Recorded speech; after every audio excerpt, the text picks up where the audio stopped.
Oh, good evening, everyone. It's 4 o'clock, so we will go ahead and get started. Welcome to week number 5 for PPA 500. We're getting closer and closer to the end of our time together. After tonight's session, we then have another Zoom session next week on October 2nd, and then another one on October 9th. And then that's it for our Zoom session. So only 2 more Zoom sessions after this evening. So we're progressing along very quickly. The good news is that we have plenty of time to cover the rest of the information we normally cover in this course to then get you ready for moving forward with your future courses in the MPA program. So we're progressing along well. Thank you for your Canvas essay number 3. I've gone through and reviewed those and provide just a very small amount of feedback, not a whole lot, because I think everyone did a very nice job in the comparisons that they did in Canvas essay 3. Do remember, coming due next week, you then have Canvas essay number 4. And for Canvas essay number 4, you're going to build off of some of the information that we're going to talk about here in the first half of class tonight, namely the discussion of the public administration as a field or a discipline.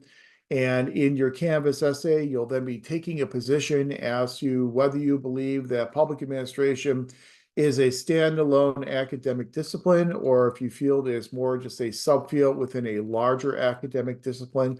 And we'll cover all that information here in the first half of class tonight that will give you everything that you need in order to do Canvas essay number 4. As always, for Canvas essay number 4, you'll be providing a response to my initial prompt, and then you'll be responding to 2 of your classmates. Then also remember, next week on October 2nd, you have the midterm assessment that is due, and it's due by midnight on October 2nd. Remember, we extended that deadline. Instead of having it due this week, we're having it due next week.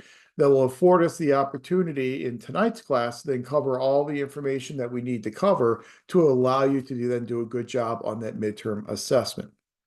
So in the first half of class, we'll cover the information on the discipline of public administration. And then in the second half of class tonight, we will talk about the evolution and development of the public administration literature, focusing squarely on the literature that looks at the study of public organizations.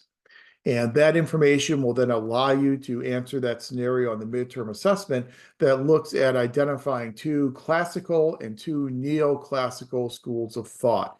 And in the second half of class, we'll go through the classical school. We'll present people like Max Weber and Frederick Taylor and Luther Gulick. And then we'll talk about some of the more modern schools of thought, oftentimes referred to as the neoclassical schools. Schools such as human relations, human resource management, systems theory, organization culture, some more modern theories, and kind of give you this entire overview of how the literature has evolved. And these 2 parts of the class tonight really dovetail together very well, because if we believe that public administration is an academic discipline, in order to be a discipline, it means that you need to have some unique theories, some unique ways of studying the unique phenomenon that you are going to study. And so what we're going to talk about in the second half of class, the evolution of some of those unique approaches and theories that have been applied to the study of public organizations. So the 2 parts of class tonight kind of fit together very nicely. Once we're done with class tonight, you'll have everything that you'll need to have in order to do the midterm assessment. As we talked about last week, remember, with this midterm assessment, be as concise and parsimonious as you can be. Usually 1 to 2 paragraphs for each of the questions on the midterm will certainly be good enough to suffice. So you don't have to write a dissertation, but just you're looking to apply the information from the course to answer those questions related to the scenarios. You are not required to go out there and do additional outside research for the midterm assessment. You're just required to use the information that's presented here in class, information from the Kettle textbook, information from our classic articles that we have read. Just use the information that's presented in the class to then find the most appropriate answer to that scenario. We are not looking for the quote-unquote best answer. This is public administration, so we're looking for the most appropriate answer for that given scenario. So Canvas essay number 4 and 2 responses, and then the midterm assessment then due by next week. Then when we start class next week, since you'll have the midterm pretty much done by then, will then foreshadow the final assessment. And I'll share that final assessment with you. We'll go through the scenarios in that final assessment, and then you'll have 2 weeks to complete that final assessment, with the final assessment then due on October 16th. So things are going to roll around relatively quickly as we get to the end of the class, so just be mindful of that, but we should have plenty of time to cover all the information that we need to cover. Okay. Before we get into our information for tonight, are there any questions or clarifications that are needed before we get into covering our substantive information? Okay. Then what I would like to do here in the first half of class tonight is to kind of dig into this Woodrow Wilson article and his study of administration, and talk about how the Wilson article really created the framework for us to think about public administration as a separate and distinct field of study. But before we really get into a discussion of Wilson, and I think we've mentioned this earlier, that we have to recognize some of the complicated legacy of Woodrow Wilson. And one of the articles that you had linked on the Canvas site linked you to a book review of a book by Yellen that really kind of critically analyzes Wilson and some of his strategies and some of his attempts to refashion the federal bureaucracy. And so when you think about the time in which Wilson was president, he was president in the middle of this progressive era. And the term progressive in the early 1900s was certainly used differently than how it's used today. Oftentimes, the Democratic Party will refer to the term progressive as opposed to liberal. But in the early 1900s, the progressive movement was really about the installation of good government initiatives, trying to make sure that there was transparency in how the government was doing its business, to make sure that you could root out corruption, and that the work of government was being done efficiently and effectively. And those were kind of all the major elements of this thing called the progressive movement, headed up by people like Battle and Pablo Follett from the state of Wisconsin. So what Wilson did is Wilson used this whole idea of the progressive movement and this idea of trying to make the federal bureaucracy efficient and effective by focusing on good government, hiring people based upon their knowledge, skills, and abilities, as opposed to hiring people based upon their party affiliations or political connections. But Wilson used that as a way to essentially segregate the federal bureaucracy. We know that while Wilson was president, Wilson held some events at the White House that we would consider today to be racially charged types of events, showing racially charged types of entertainment and films. And Wilson really did, as the historians look back at Wilson, they really do see how Wilson very much had some of these racist tendencies, to put it as nicely as I could put it. And so what Wilson did is he used this progressive movement as kind of a subterfuge for trying to segregate the federal bureaucracy and remove a lot of these upward mobility avenues for African Americans that they had been experiencing in the late 1800s and the early 1900s. So I think it's important for us, as we talk about Woodrow Wilson, to do it within the context of understanding some of the flaws, some of the failings of Woodrow Wilson. So by talking about Woodrow Wilson, we're not extolling his virtues. We are recognizing that he had a lot of these flaws and a lot of these failures. But at the same time, we also have to recognize that his work with the study of administration really did set the framework for us to study administration and to have a field and discipline of public administration. This is why Woodrow Wilson is oftentimes referred to as the grandfather of public administration. Now, not ironically, some of those schools of public administration that name themselves after Woodrow Wilson have subsequently removed Woodrow Wilson from their names. One of the most prominent examples is Princeton University, and they have a very well-respected School of International and Public Affairs. That school has, as a few years ago, removed the name Woodrow Wilson from its building in recognition of what we now know about Woodrow Wilson.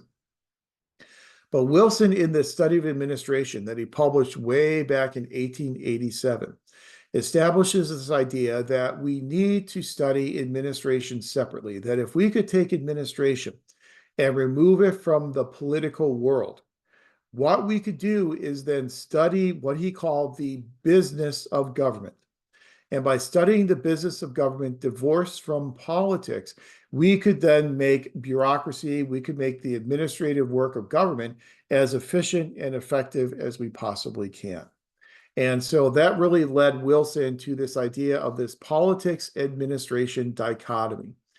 And the idea behind the politics administration dichotomy, if I can find my cursor here, is that, again, if we can separate the two worlds, the political world and the administrative world, we can then focus on administration and the business of government.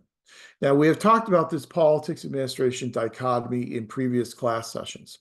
When we talked about some of the differences between public and private sectors, we said one of the primary differences is that the public sector tends to be involved in policy formation, which is the political side, whereas the private sector tends to be only involved in policy execution, which is the more administrative side. So here we are dividing the political world from the administrative world.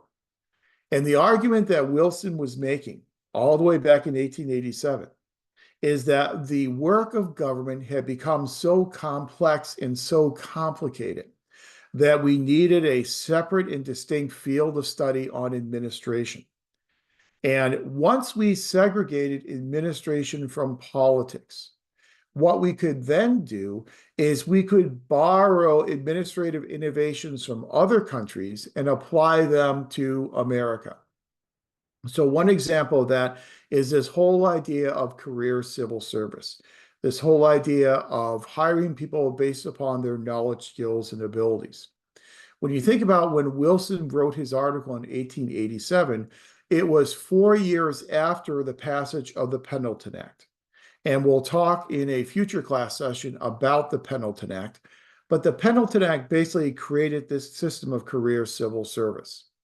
It gave us a system whereby we hired people based on their expertise, their knowledge, skills, and abilities. We found out what their expertise was by giving them examinations. So we introduced this examination process. And if you want to get a job in the federal bureaucracy, then you would have to take this examination. Those who performed well on the exam would then be offered jobs. Those who did not perform well would then not be offered jobs. So you got your job based upon your expertise as opposed to what political party you belong to or supported. So the very period of time that Wilson was writing in was the beginnings of career civil service at the federal level here in the US. But we borrow career civil service from other countries.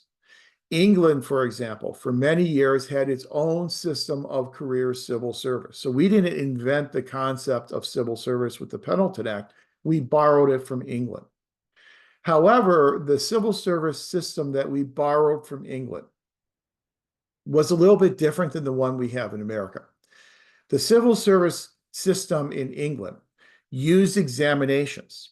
However, those examinations were closed examinations, in that not everyone was eligible to sit and take these examinations to apply for jobs in the British civil service.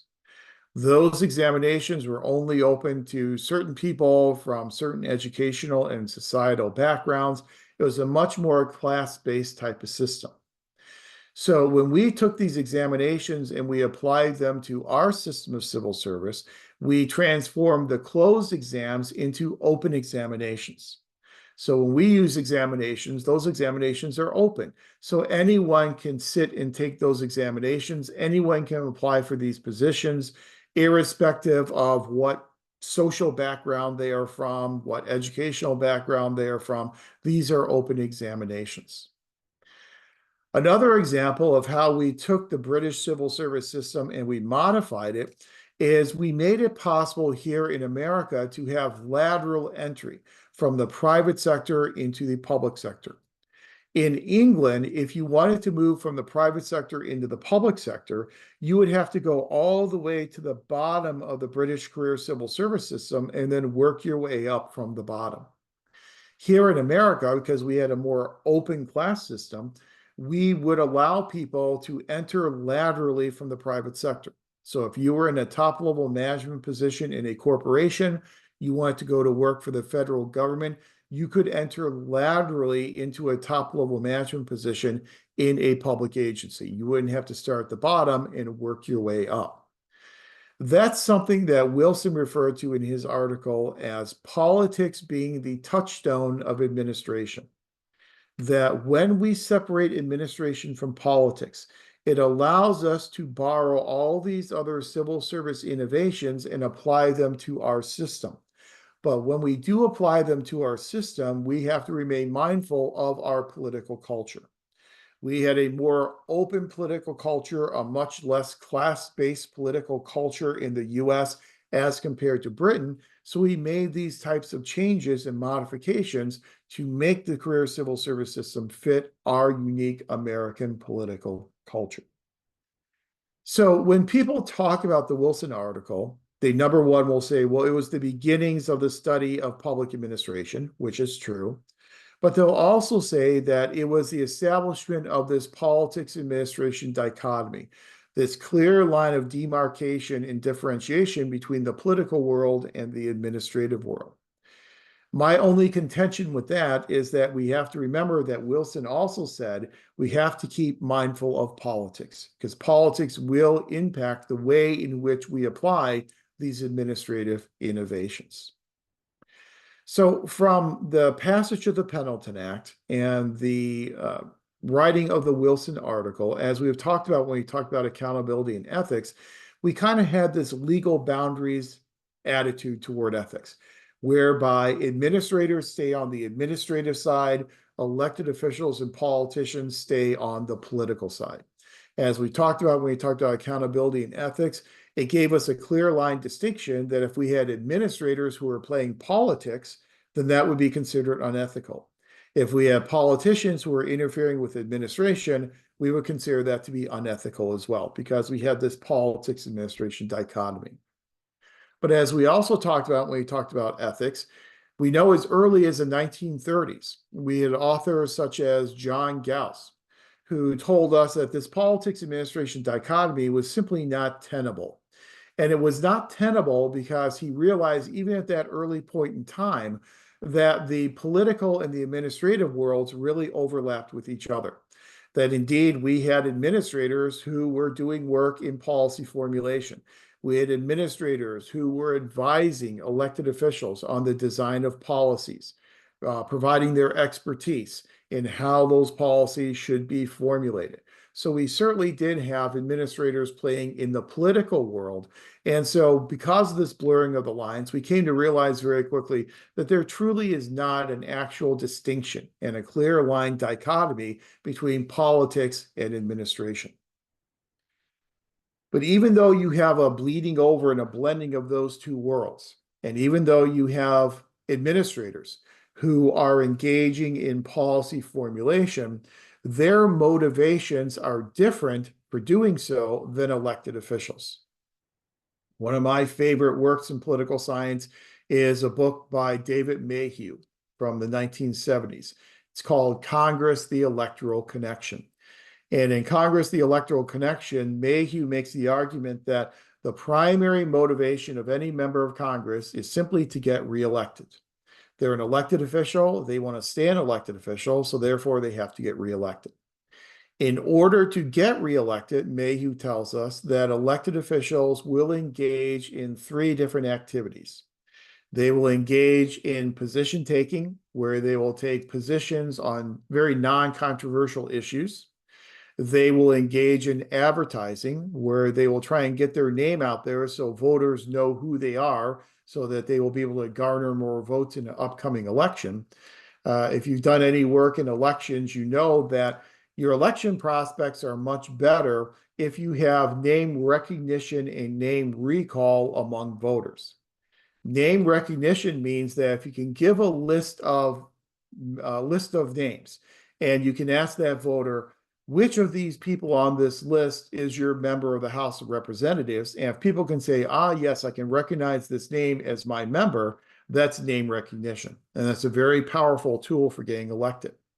A more powerful tool, though, is name recall. Name recall, you would just ask them, who is your member of the House of Representatives? And if they can say your name, you then have name recall with that voter. So by advertising, getting your name out there, it helps build your name recognition as well as your name recall. But the third strategy that members of Congress typically do, according to David Mayhew, is credit claiming. So they will claim credit for very popular policies and laws. This is why we see so many members of Congress put their names on new senior centers and recreation centers because they're claiming credit for this legislation, for this project. So all these elected officials engage in these practices in order to get reelected. When they are formulating policies, their primary motivation is still to get reelected. Administrators, when they engage in policy formulation, they do not have an election type, a reelection type of motivation.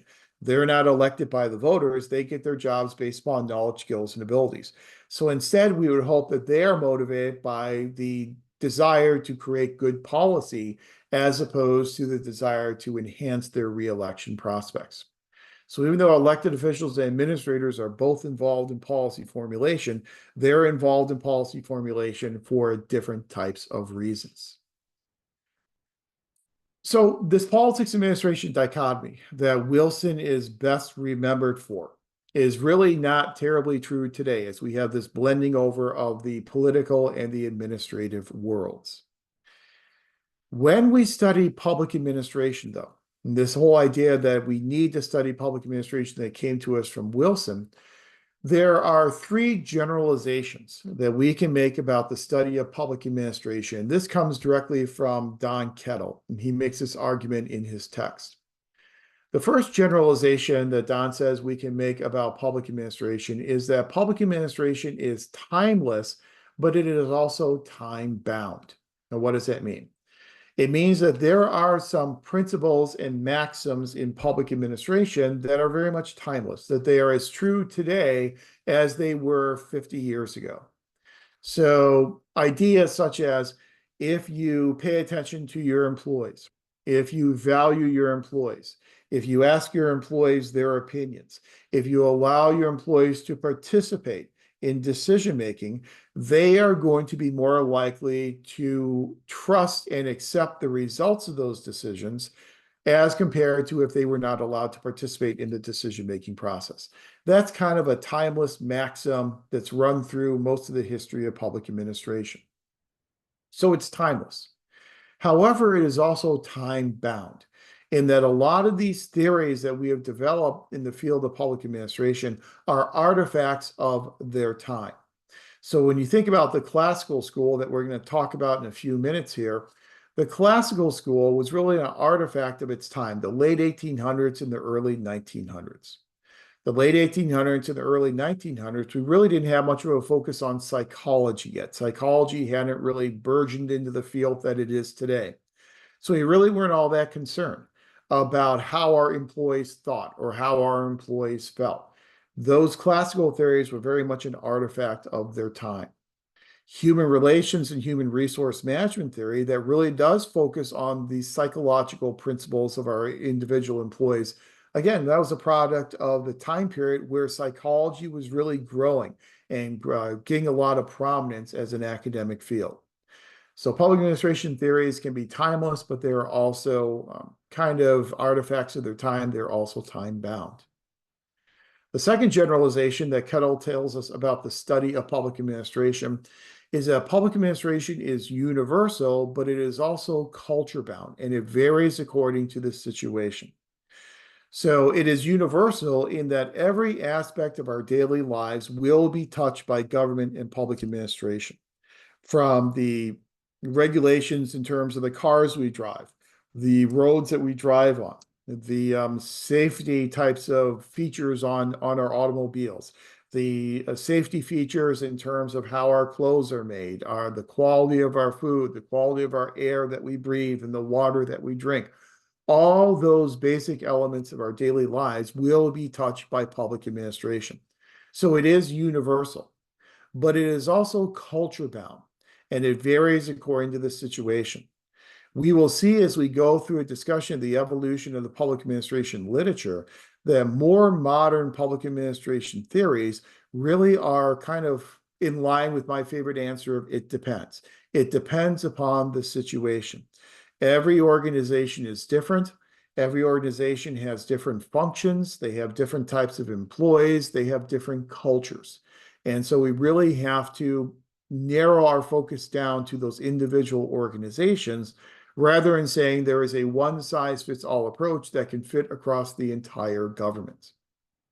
And then the third generalization is that public administration is complex, but it is only intelligible, it's only understandable by simplifying models and step-by-step combinations of models. Well, what does that mean and why is that important? That's important because since public administration is so complex, when you think about public administration today and you compare it to public administration in 1887, one of the arguments that Woodrow Wilson made in his article in 1887 is we need to study public administration. We need to have a separate study of administration because administration had become so complex in the late 1800s. Well, I can only imagine what Woodrow Wilson would think about the complexity in our current system of public administration. Today, it is very unusual to have one single policy that's implemented by a singular agency at a singular level of government. Most policies and programs are going to be implemented by a collaborative network of organizations. Once you have all these organizations, sometimes public-private partnerships, public nonprofit partnerships, federal, state, local partnerships, once you have these collaborative networks, it adds a lot of complexity to the study of public administration. It was much easier if you could just look at one program and one agency. Now we have to look at the relationships between multiple entities. So that makes it very complex. When something is a complex phenomenon, it means that we need to develop theories and models to understand that complexity. The importance of that is if we're saying something complex and we have to develop theories and models, that kind of suggests to us that what we are studying is a separate field of study. What we are studying could very well be a separate academic discipline. But we'll get to that whole idea of an academic discipline in a few minutes. But let's continue with this whole idea of the complexity of public administration and talk about why public administration is so complex that we need to develop varied theories and models in order to understand it. Why we cannot just rely upon one single model or one single explanation. So public administration is complex for a lot of complicating factors. One is this interconnection of policymaking and execution that we talked about before, this bleeding over of the political and the administrative world. That makes it a very complex field to study. The need for coordination, as we had mentioned, these collaborative networks where we have all these network of relationships between all these different agencies and organizations, we need to coordinate those relationships. That adds complexity as well.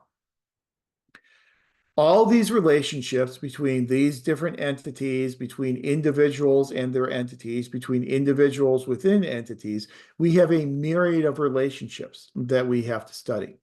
And those relationships are all predicated upon power. In those relationships, we will have one party trying to influence the actions and thoughts of another party. This takes us directly back to one of our earliest class sessions when we talked about John Gaventa and his multifaceted definition of power.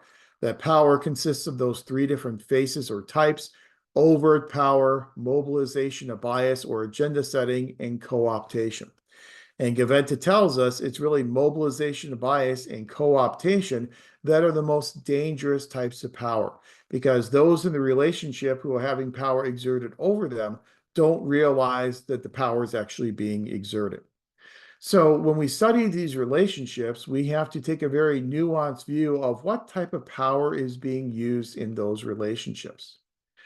Oftentimes, we'll see agenda setting. We'll see that mobilization of bias, like what Gaventa recognized in his studies of those coal mining towns in Kentucky and Tennessee. Said there's a lot of mobilization of bias going on there where the coal mine owners were able to use their resources to keep issues off the state legislature's agenda. We see a lot of that. in terms of these relationships between our different agencies. Sometimes we will see overt power. So if it's a collaborative network that's made up of federal agencies and local agencies, sometimes we'll see those federal agencies that will exert overt power over local agencies. They will rely upon Article 6 of the Constitution and the Supremacy Clause, and they will say the national law, national constitution, this is the supreme law of the land. And they will then force through mandates local governments to take certain types of actions.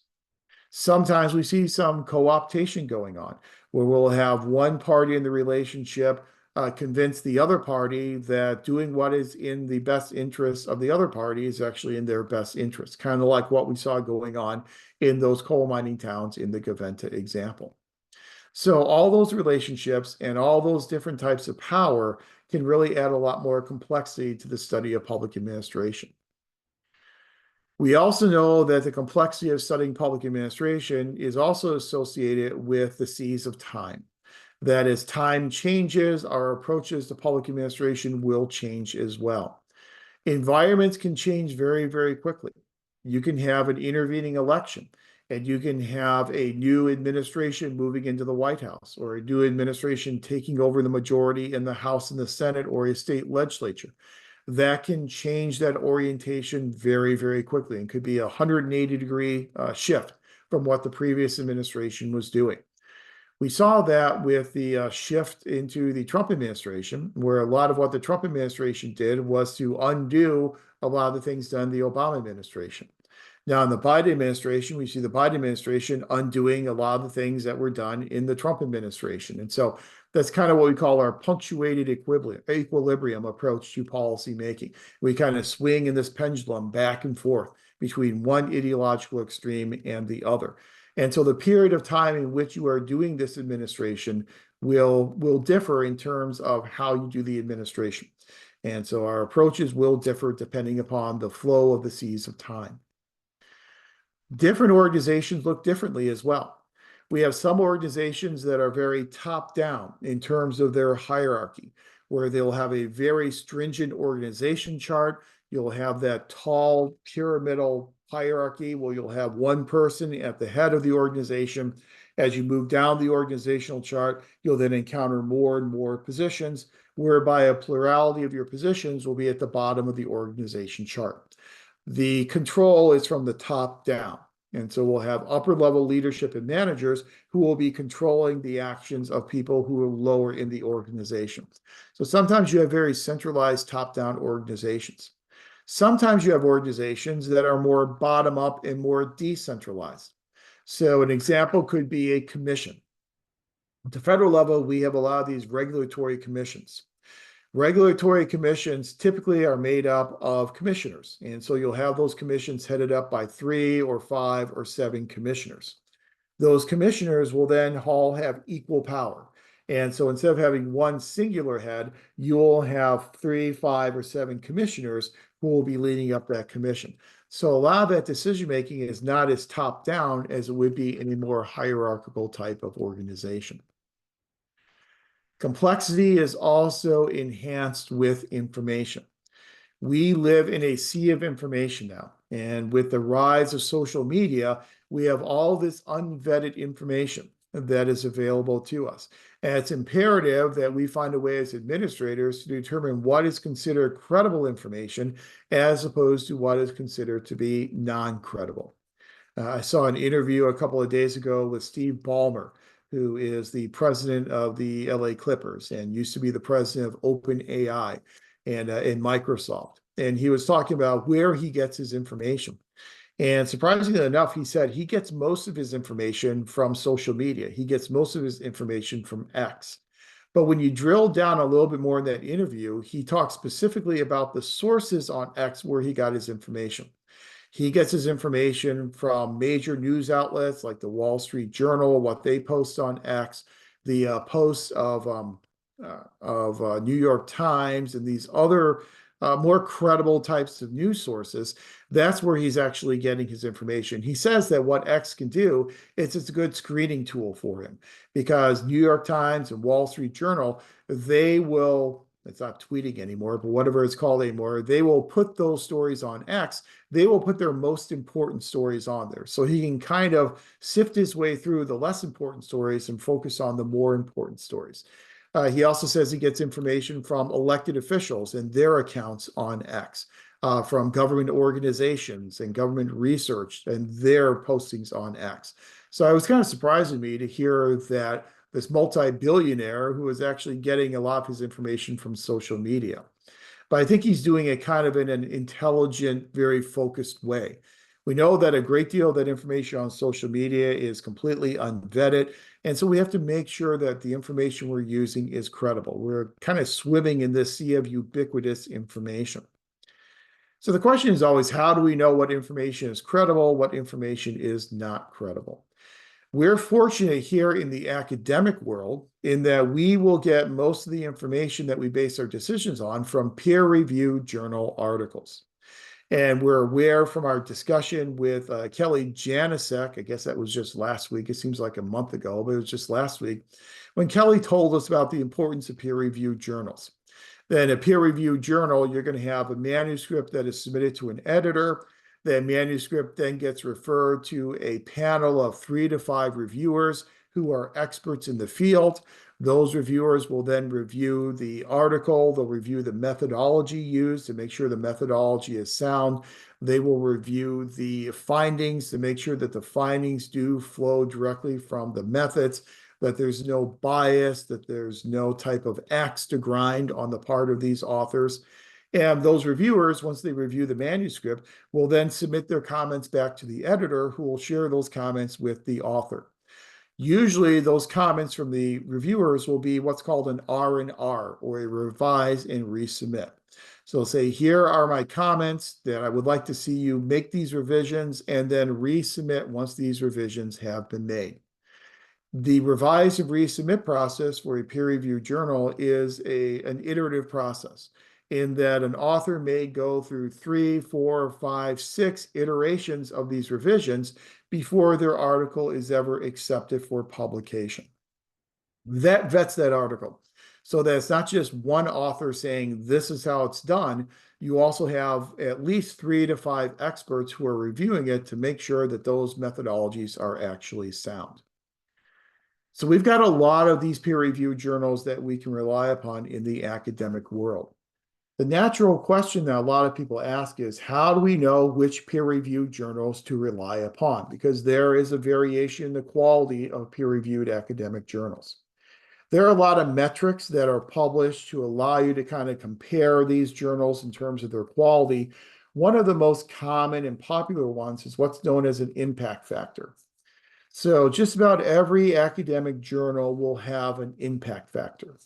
The impact factor is a very simple calculation that will, in the numerator, look at the number of times that articles in this journal have been cited by other researchers. And it's usually over a 2-year period of time.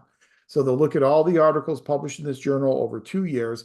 How many times have those articles been cited by other researchers? That then gets divided by the total number of articles that could have been cited that were published in that journal over that 2-year period. That gives you essentially a calculation of the average number of times an article in that journal has been cited. So you see an impact factor of, say, 2.5. That means that the average article that has been published over the past 2 years in that journal has been cited 2.5 times by other researchers outside of the journal. So obviously, the more those articles are being cited by external researchers, the more those articles are being read, the more those articles are being relied upon, and ostensibly the higher quality that academic journal. Now, a caveat to add here, excuse me, with impact factors is that sometimes newer journals are very good journals and they publish high quality peer-reviewed articles. But if they're very new journals, a lot of people in the field aren't aware of those journals. And so that journal may have a relatively low impact factor. It could have like a 0.6 or 0.7 impact factor. It doesn't mean it's not a good journal.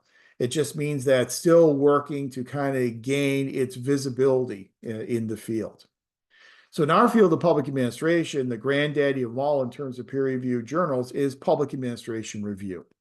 And public administration review, that's the one that has a high impact factor. That's one, if you publish an article in PAR, public administration review, that's looked upon very, very favorably. But at least in the academic world, we have these peer-reviewed journals and this peer-reviewed process that allows us to discern between what are credible information, pieces of information, and what are not credible pieces of information. Reports that are done by government organizations, such as the GAO, the Government Accountability Office.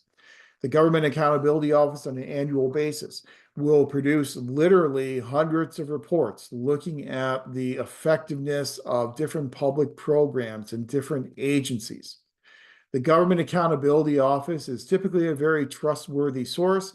It is not partisan, and so it doesn't have any party axe to grind. And these are reports that you can really certainly rely upon. The Census Bureau produces a lot of really good reports as well, and Kelly mentioned that last week as it's the oldest research that we have in this country. The Bureau of Labor Statistics, the BLS, also produces some very good research. So usually the research coming out of those true governmental organizations tend to be relatively trustworthy. Where we have to be kind of careful with the type of research we rely upon is research that comes out of think tanks. There are a lot of private think tanks around the country that produce a lot of research reports every single year. What we have to do is be careful and look at the funding sources for those think tank research projects. Who's paying the bill? Who's paying for these research reports to be done? There are some think tanks that they'll have all of their funding coming from very liberal sources. Some they'll have all their funding coming from conservative sources. So it's kind of like the old Watergate adage, follow the money. So you follow the money and you see where the funders are, who the funders are, and that can give you some insight into how objective the results are in these types of think tank research projects. But we have to be very careful to rely upon credible information. And with the increase in the amount of information that we are swimming in on a daily basis, this aspect of complexity just keeps getting more and more complicated with each passing day. Add in there artificial intelligence, add in there the ability to do deep fakes and all that other stuff, and it really has become very, very difficult. Some organizations tend to be co-located in one area, where other organizations tend to be much more spread out across the country. You think about an organization like the Department of Agriculture. The Department of Agriculture has field regional offices that are spread all across the United States. So when you have an organization that has field offices all over the country, each of those field offices probably will have its own organization culture. They will have their own ways of operating. The Topeka field office may be much more effective and efficient than the, I'm just making up, the Birmingham field office. So when you have all of this variety in terms of the different field offices and regional offices, it becomes much more complicated to study an organization like the Department of Agriculture. And then our public administration values also add complexity. It would be relatively easy if we only had the two values of effectiveness and efficiency. Effectiveness, we usually define that as how well are we achieving our stated goals. Now, next week, we will get into a discussion of effectiveness in government, and we will talk about some other definitions of how we can measure organizational effectiveness. But for our purposes now, the primary definition is how well that organization is achieving its goals. Efficiency, we're also familiar with as doing more with less. Can you produce more output with fewer inputs, with fewer resources? We do want to achieve effectiveness as well as efficiency, certainly in the public sector. But as we had discussed in the previous class, we then also have other values that we are held accountable for. Things such as social equity and social justice. And social equity and social justice have become very important values in the new public administration post-1990s. In addition to that, you have things like political responsiveness that goes back to our discussion of the principal-agent relationship and how we have to be responsive to the elected officials that create these agencies and programs and then fund these agencies and these programs. Representative bureaucracy. We want to make sure that the bureaucracy represents the public that the bureaucracy is serving.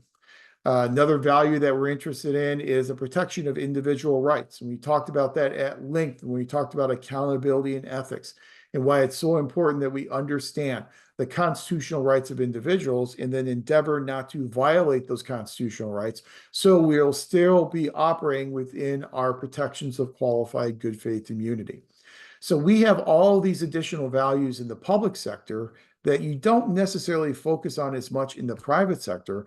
And that then adds to the complexity of organizations and makes it a much more complicated endeavor to try and study these organizations.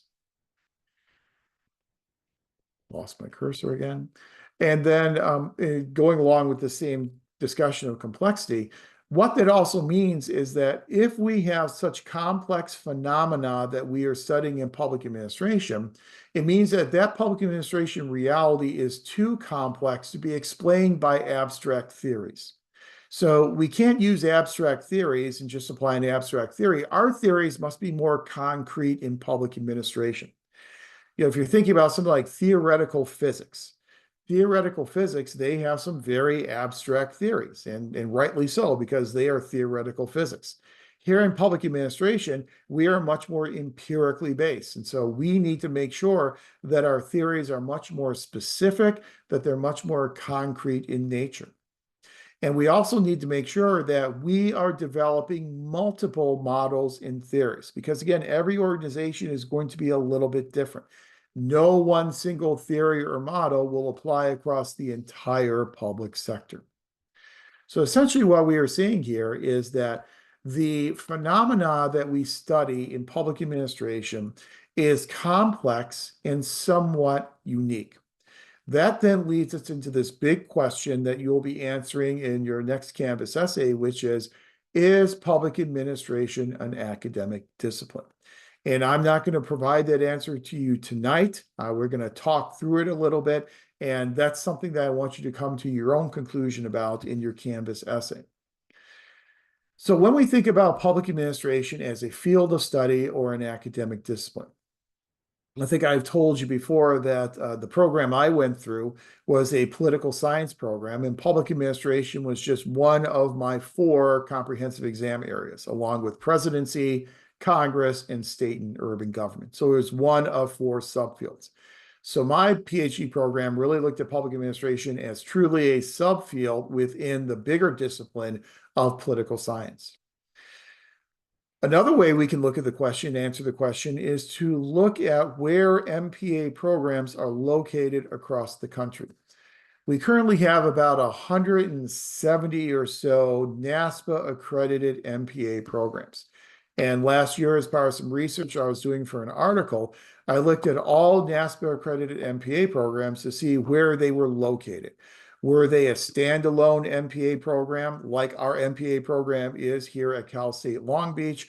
Or is it an MPA program that is co-located within a Department of Political Science, in a College of Business, in a healthcare management department? Where are these MPA programs located?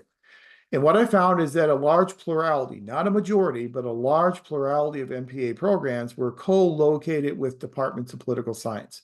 46% of NASPA accredited MPA programs are located in a political science department.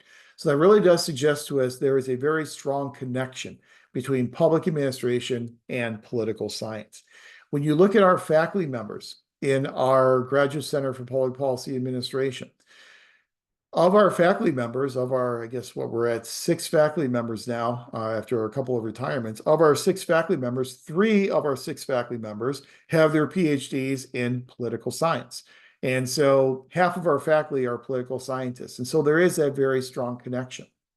But there are some MPA programs that are located in the College of Business. When I was at Ohio State, my MPA program at Ohio State was located within the College of Business. And so I had a economics professor a public sector economics professor who would always point out to us that, look out the window at the faculty parking lot. And all those Mercedes and BMWs, those belong to business faculty. And the old AMC Pacers, the really cheap cars, those are the ones that belong to the public administration faculty. So we were kind of like the ugly stepchild of the College of Business. But today, that's no longer the case at Ohio State. John Glenn come along and give them a lot of money, so they're their own college. But when I was there, it was part of the College of Business.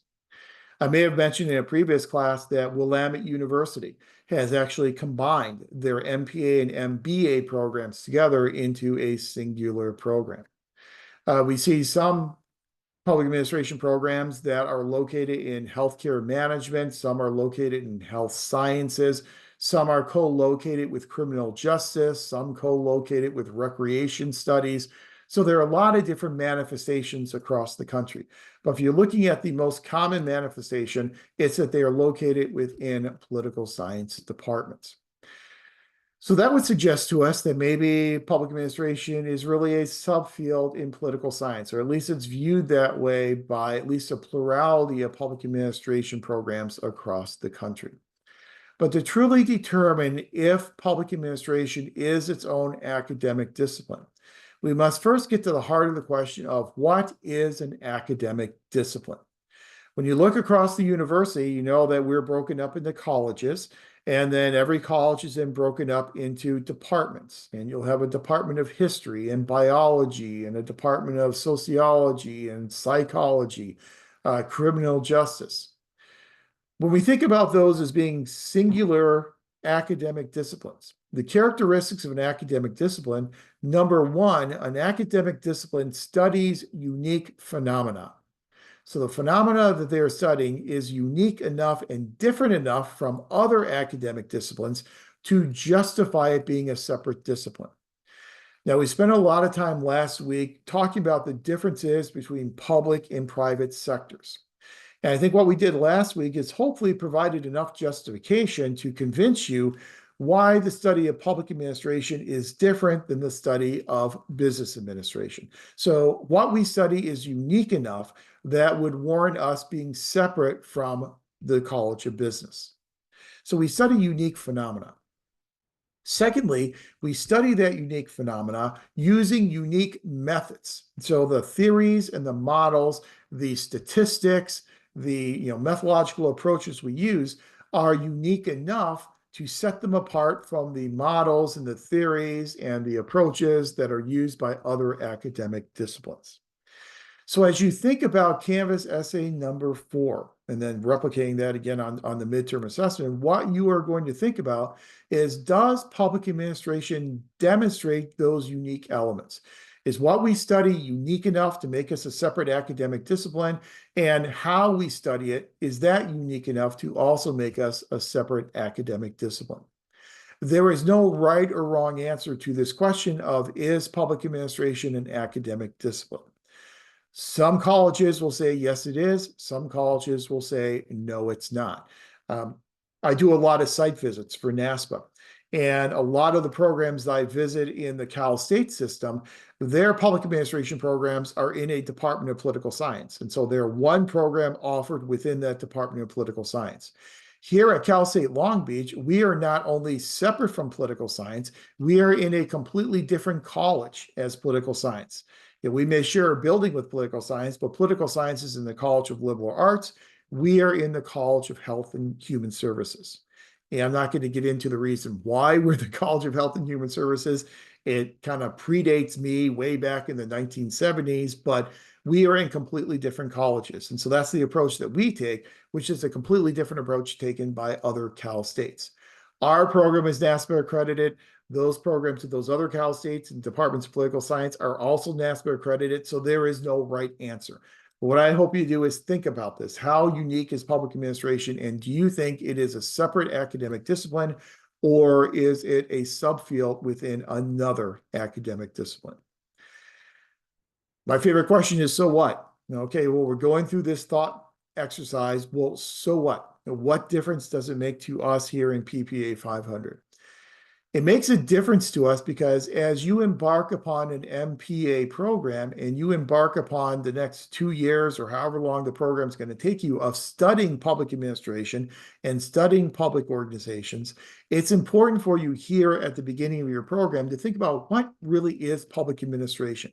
And not just a definition of public administration, but is public administration an academic discipline, or is it more closely aligned with another academic discipline that would be a subfield? So it's just kind of important for our definition and understanding of what you are going to be studying in the MPA program over the next 2 years. So hopefully the past hour has given you the information that you need to then think about this and come to a conclusion for Canvas essay number 4 about whether or not you think public administration is its own academic discipline.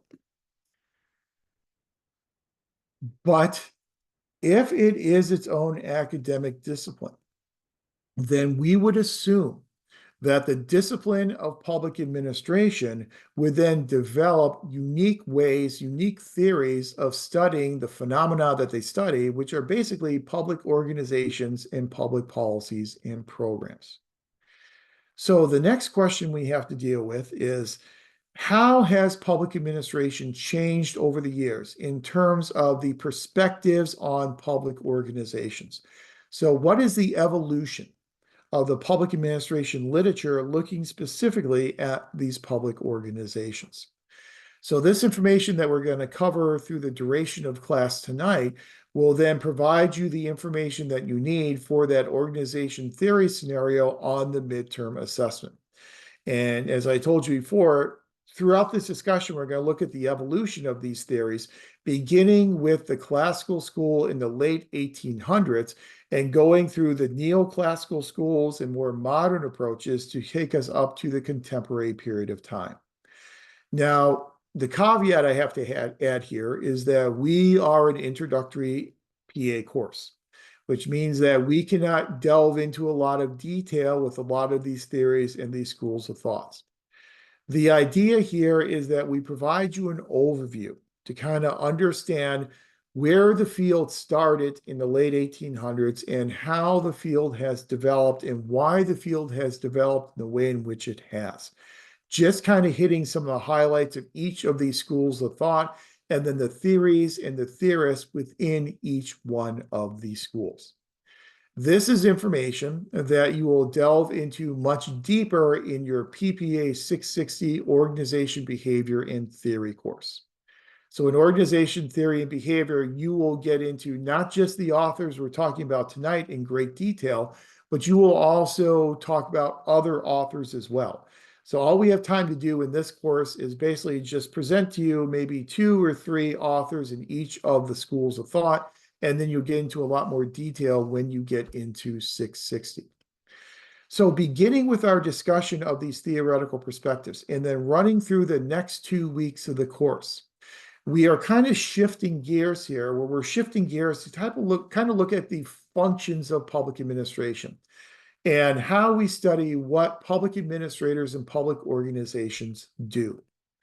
So in the second half of class here tonight, we are going to talk about how we study organizations and how public administrators manage those organizations. That's organization theory.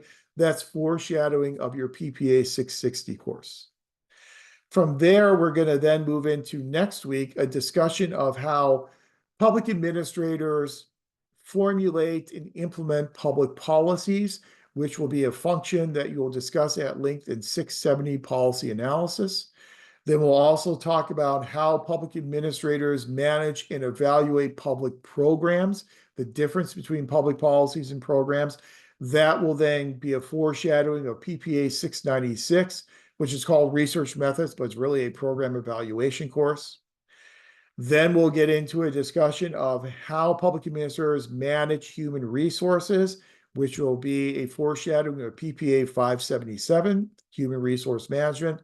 And then we'll wrap up our show this semester talking about how we manage public budgets and how we manage public finance And that will then be a foreshadowing of PPA 555, Public Budgeting and Finance.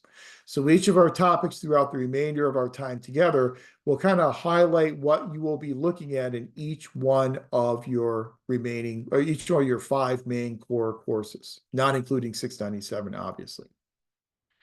So that kind of sets up what we're going to be doing the rest of tonight, but it's 5 o'clock. And before we kind of do this shifting of gears, let's go ahead and take our evening break. I know it's a little bit early to do a break, but it kind of fits nicely with the sequencing of our information. So let's take a break until 5:10. Come back at 5:10, and then we'll kind of delve into this evolution of the theoretical perspectives on administration. So I'll see you back here in about 10 minutes.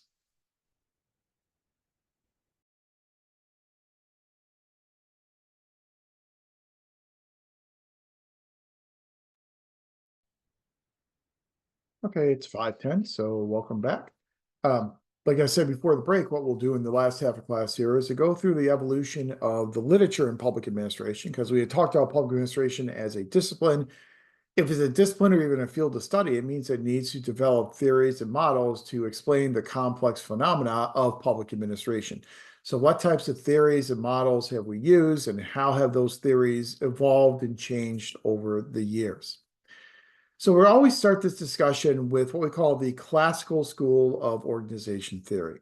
And the classical school, there are a lot of authors who fall under this classical school, but for our limited time and scope in this class, the 3 that we talk about here tonight are Max Weber, and that's a gentleman on the bottom left, Frederick Taylor, who is a gentleman in the top middle, and then that relatively austere-looking gentleman with the impressive facial hair is Luther Gulick. So Max Weber, Frederick Taylor, and Luther Gulick.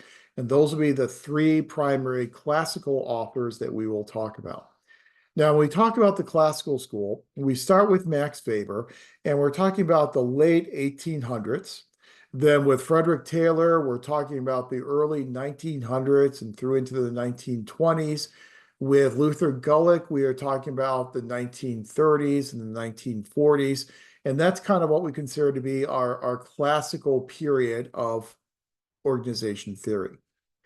So let's start with our good friend Max Weber.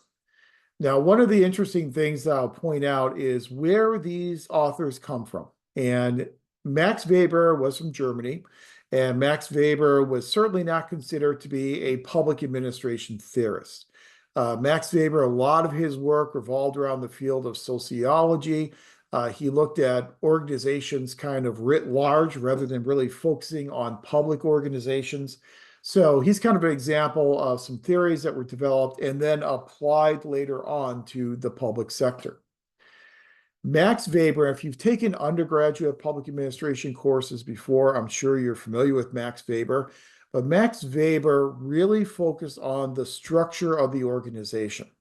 And according to Max Weber, if we could come up with the best way to structure our organization and structure all of our organizations in this ideal way, we could then make all of our organizations effective and efficient. So the ultimate goal of Weber's writings was to try and make our organizations as effective as possible. And he believed we could do that through structure. Max Weber was a very big believer in rational decision-making. And we know when we make rational decisions, we collect all the information that we can collect, we analyze that information, and we then use that information to hopefully make the quote-unquote, I hate this term, but quote-unquote best decision possible. But our decisions in rationality are all based upon empirical evidence, tangible evidence that we can collect, we can analyze, and then we can use to make our decisions. Max Weber believed that a bureaucracy, a bureaucratic organization, was the highest form of rationality. And so therefore, he felt these organizations should make their decisions on written information, not on based upon what they believed or what they felt, but the information they were actually able to collect.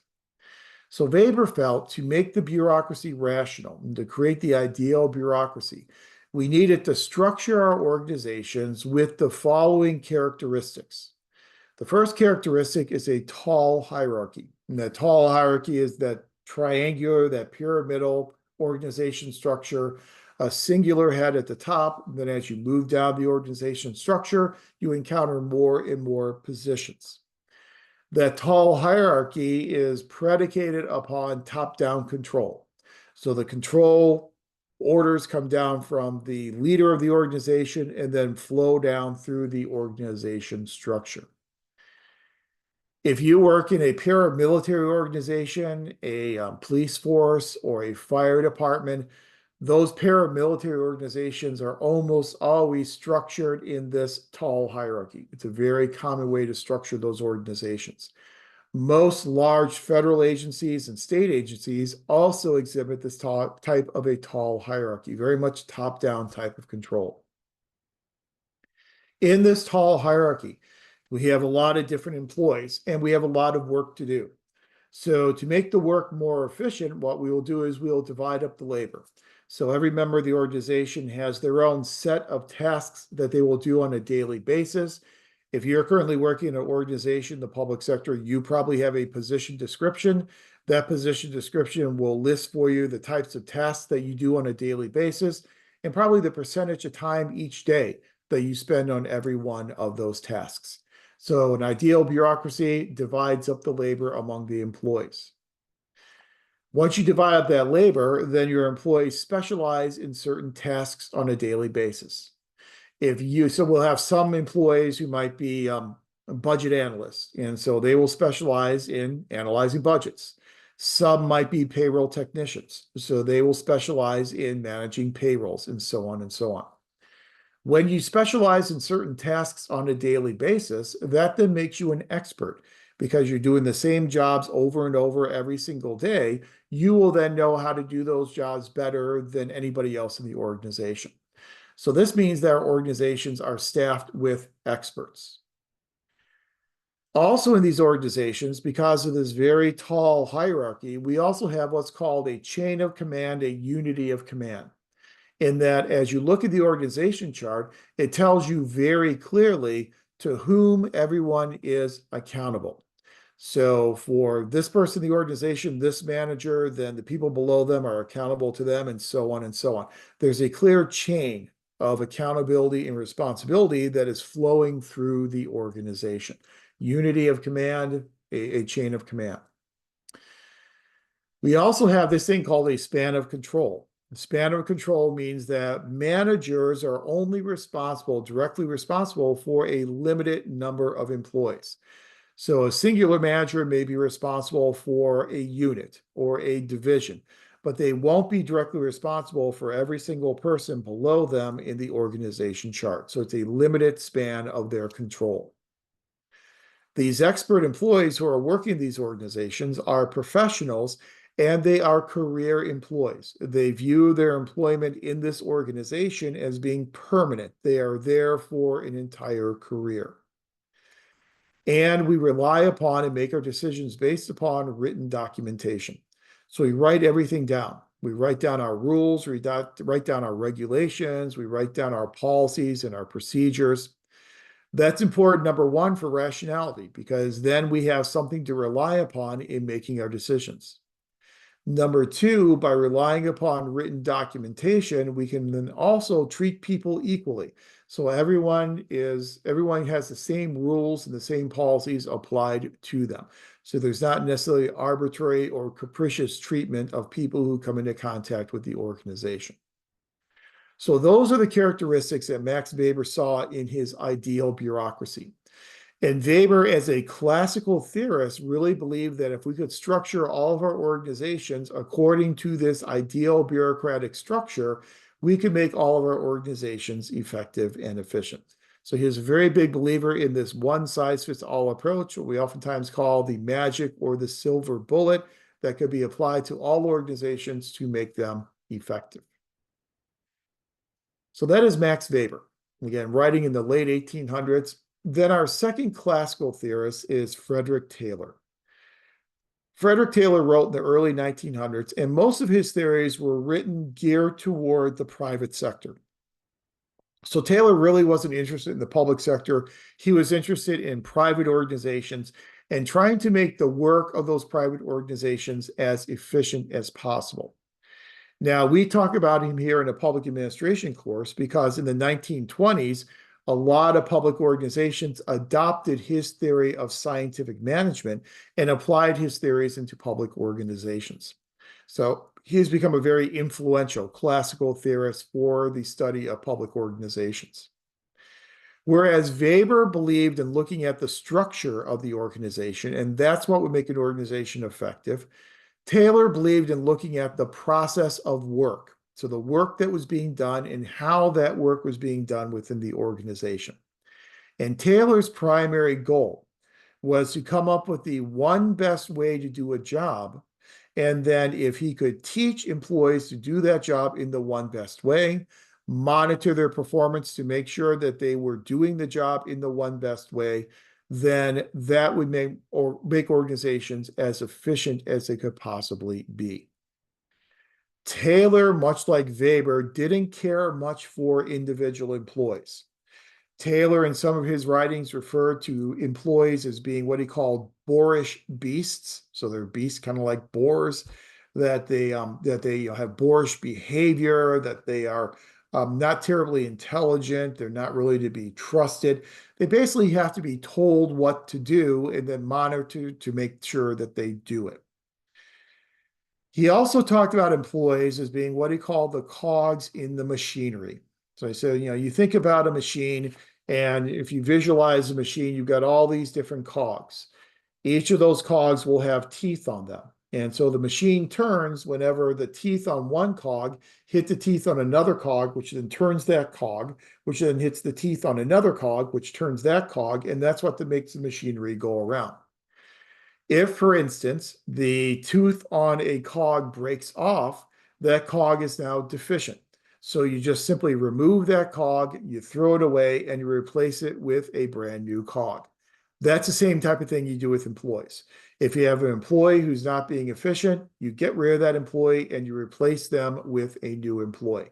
People were just replaceable cogs in the machinery of the organization.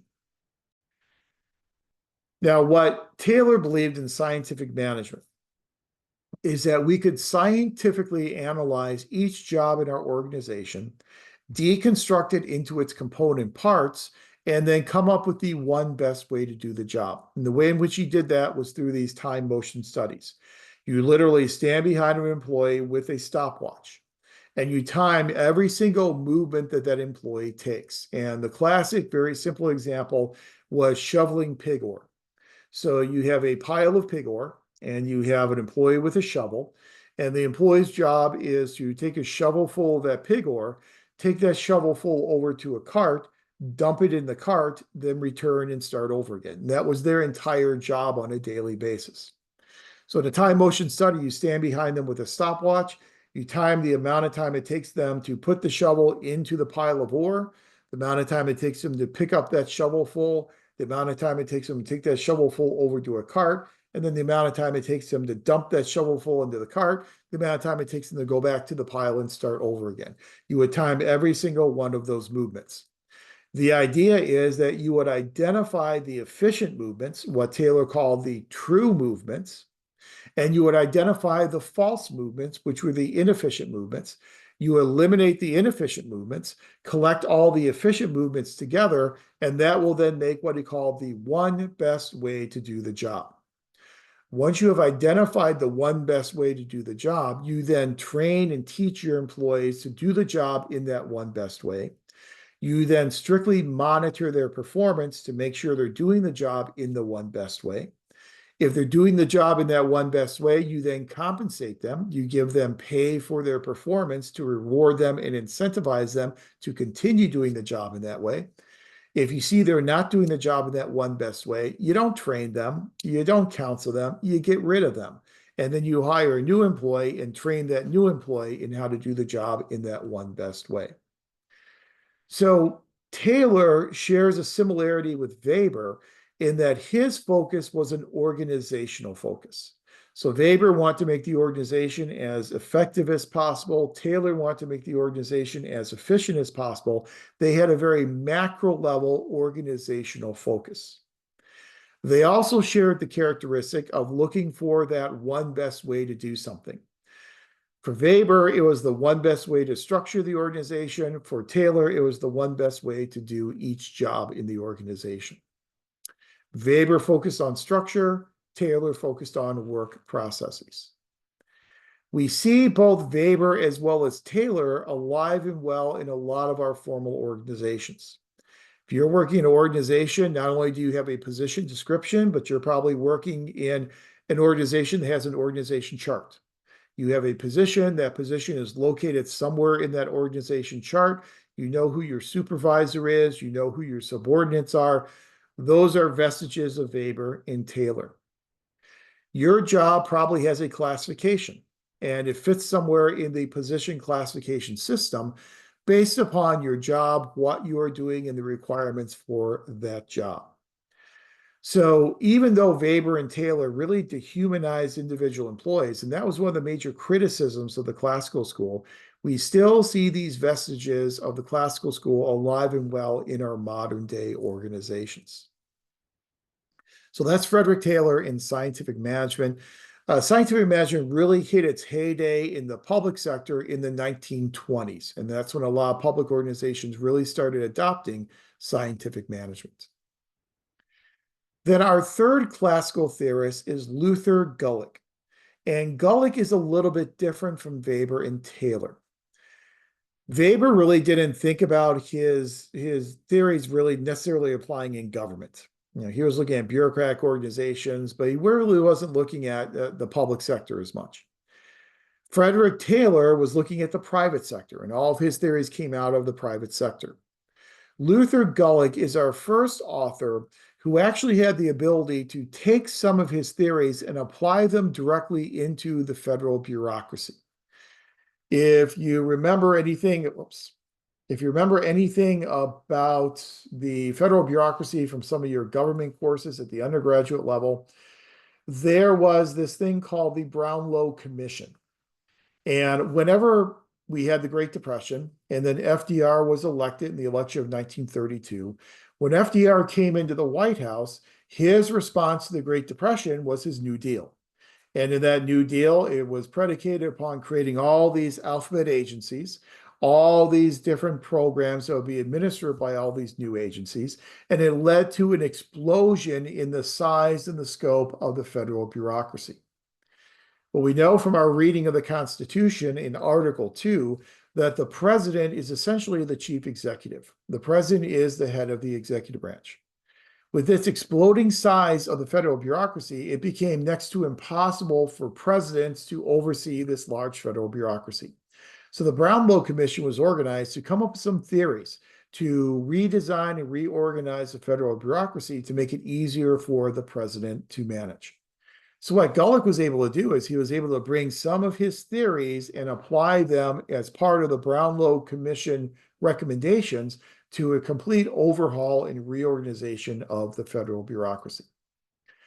Gulick is best known for what's known as his principles approach. And when you get to 660, you will talk about some other theorists who are referred to as principles theorists. So it's people like Henri Fayle and James Mooney and others. So there are other principles theorists, but for our purposes here, the primary one is Luther Gulick, because he was able to apply his theories directly into federal bureaucracies. Gulick believed in his principles approach that if we could teach the principles of management to our managers, we could equip them with, in essence, a managerial toolkit.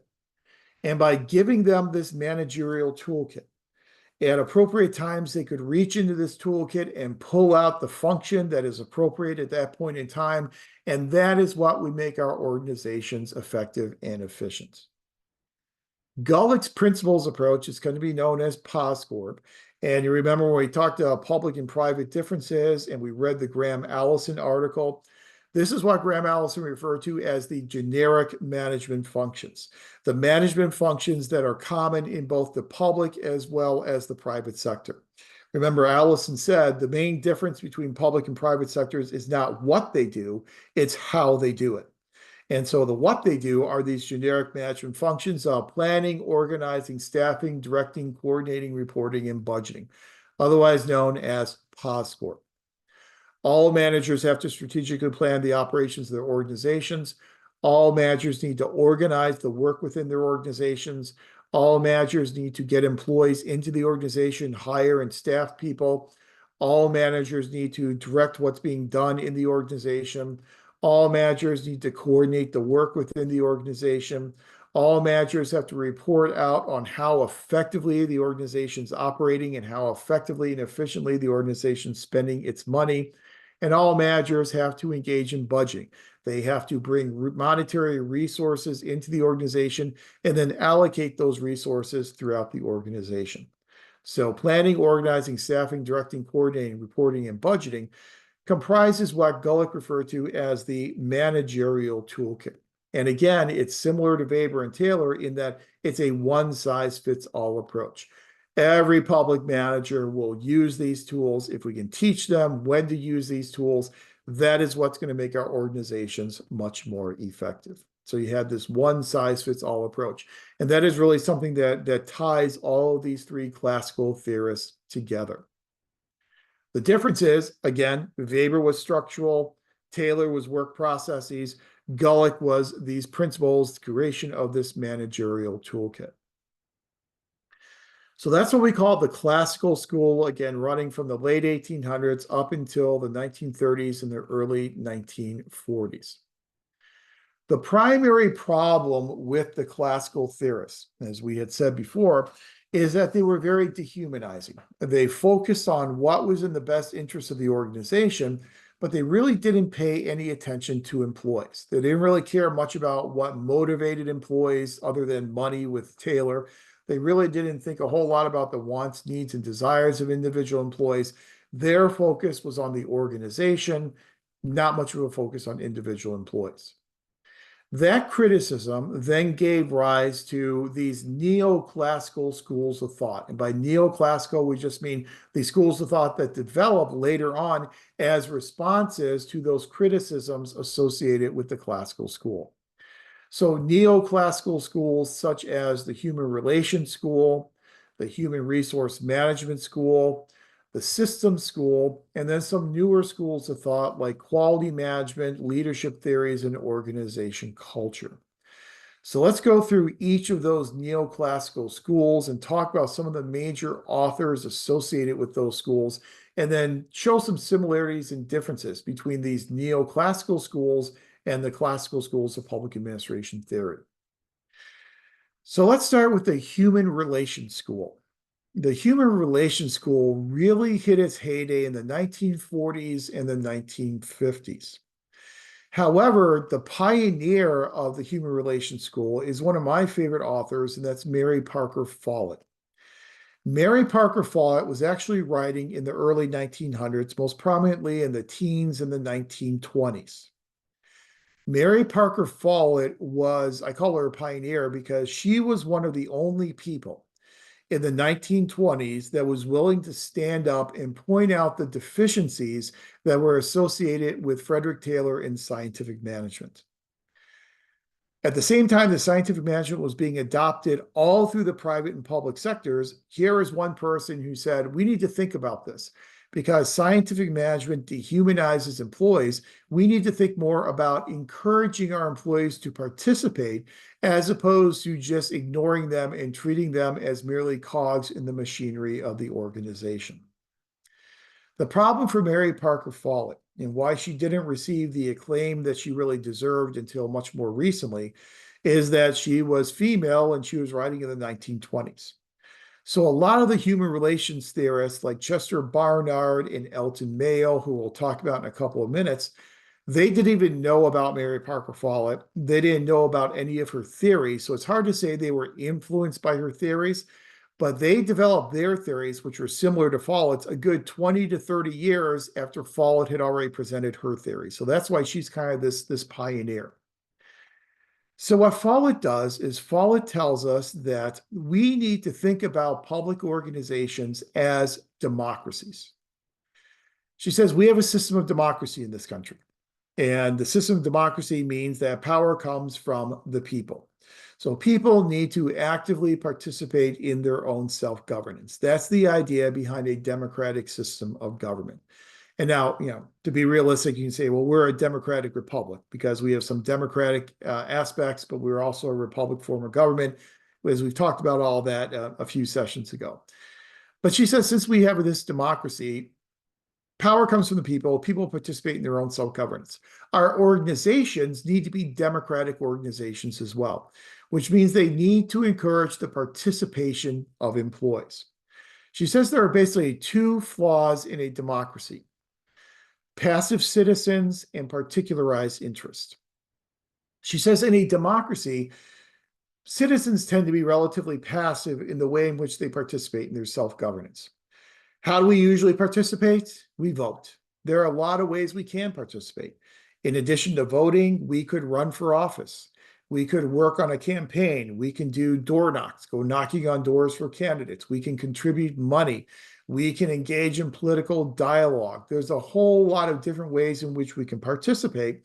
The typical American citizen, if they do participate, and that's a big if they do participate, the way they participate is through voting. People participate in voting primarily because they are rational, self-interested actors. They are going to select the avenue of participation where the costs are the least and the benefits are the highest. They're going to kind of do this benefit cost analysis. Here in California recently, it's very low cost to participate in voting. You get your ballot in the mail. You can sit at your kitchen table, fill out your ballot, drop in the mailbox, take it to a ballot drop box, take it to a vote center. It's a very simple, very quick, and very low cost, low effort way to participate. That, she says, creates passive citizens. Just like we have passive citizens in a democracy, we also have passive employees in our organizations. So the other flaw in a democracy is what James Madison told us about in Federalist Number 10, the idea of factions. Democracies create these particularized interests, groups with particular interests. When you have groups with particular interests, they are going to come into conflict with each other. After all, that's what Madison told us. That is the heart of a compound republic. As Madison tells us, we can't eliminate these factions, but instead what we can do is we can control their effects by kind of balancing faction against faction.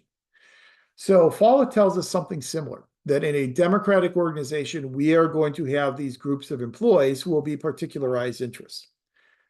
That means by definition, they are going to come into conflict with each other.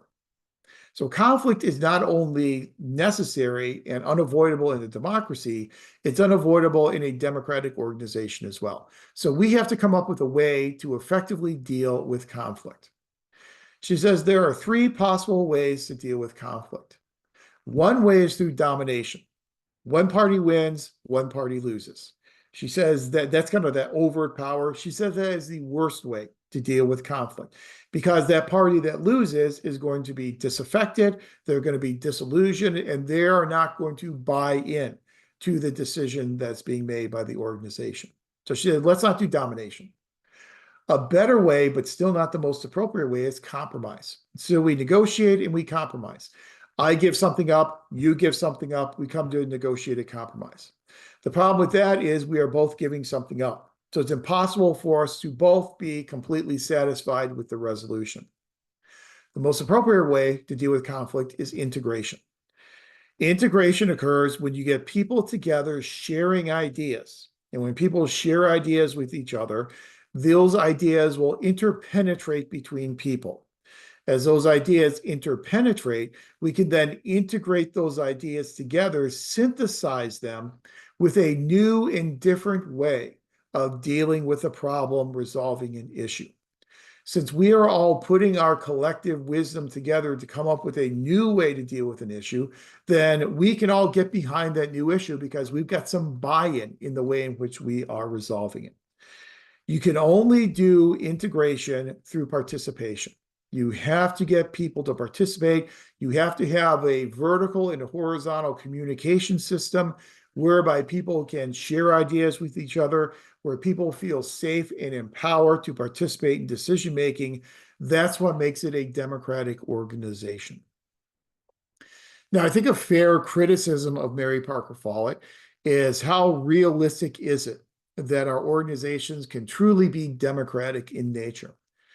If you work in an organization, you probably can think right off the top of your head of certain points in time when your organization has been challenged, where it's had to respond to a challenge in the environment very, very quickly.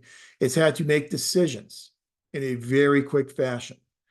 When we have a lot of participation, a lot of integration, a lot of this exchange of ideas, it's going to slow us down in our decision making. Sometimes we do not have the time to be that slow in decision making. Follett recognized this, and she talked a lot about situational leadership and situational decision making. That when you have the time, you have the luxury of the time to make a decision, you can be democratic. But she admitted there are sometimes in some situations where you can't be quite as democratic as in others. But I think Follett is a good example of moving us away from the classical theorists.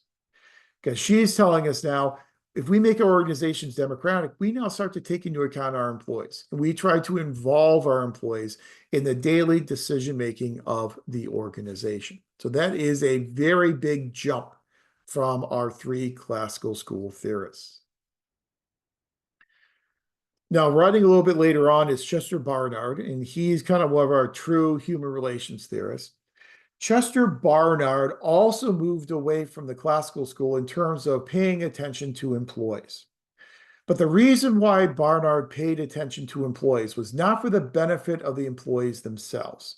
It was not to help them improve their skills and help build them as resources. Instead, we focused our employees so that we could get their contributions toward the goals of the organization. So Chester Barnard still focused on organizational effectiveness and efficiency.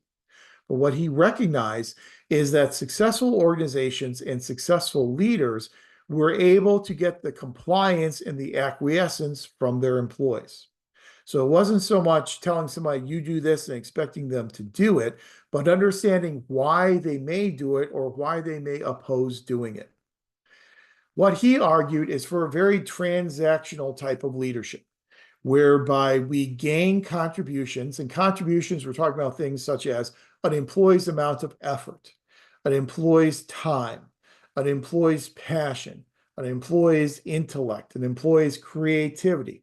Those are the contributions that employees' loyalty. Those are the contributions that employees can give to an organization. But to get those contributions, we have to incentivize our employees to provide those contributions. So we provide them with the right incentives. We then get the contributions from them that we need to make our organizations effective. In order to know what set of incentives to give to an employee, you have to consider that individual employee and consider them differently than your other employees. They are no longer just simply identical, replaceable cogs in the machinery. This employee may value being recognized as employee of the week. This employee may value being made the head of a task force or the leader of some type of work team. This employee, if you're able to do compensation, may value monetary compensation in terms of pay for performance, which admittedly we're limited in doing in the public sector, but people are motivated by different types of incentives. So you need to know your employees and provide the right set of incentives. Also, you need to know your individual employees and their differences because each employee will have their own, what Barnard calls, zone of indifference. The zone of indifference for an employee. Every employee will have their ethical standards. They will have their values. If you ask an employee to do something that violates their ethical standards, violates their values, they are going to push back on that request. And it will become very unlikely that you will get contributions if you are violating their values. However, every employee has a zone of indifference, whereby if you can ask them to do something within this zone of indifference that does not violate their values, their ethical principles, they're going to acquiesce and they're going to say, okay, it doesn't really affect me much. I'll go ahead and do it.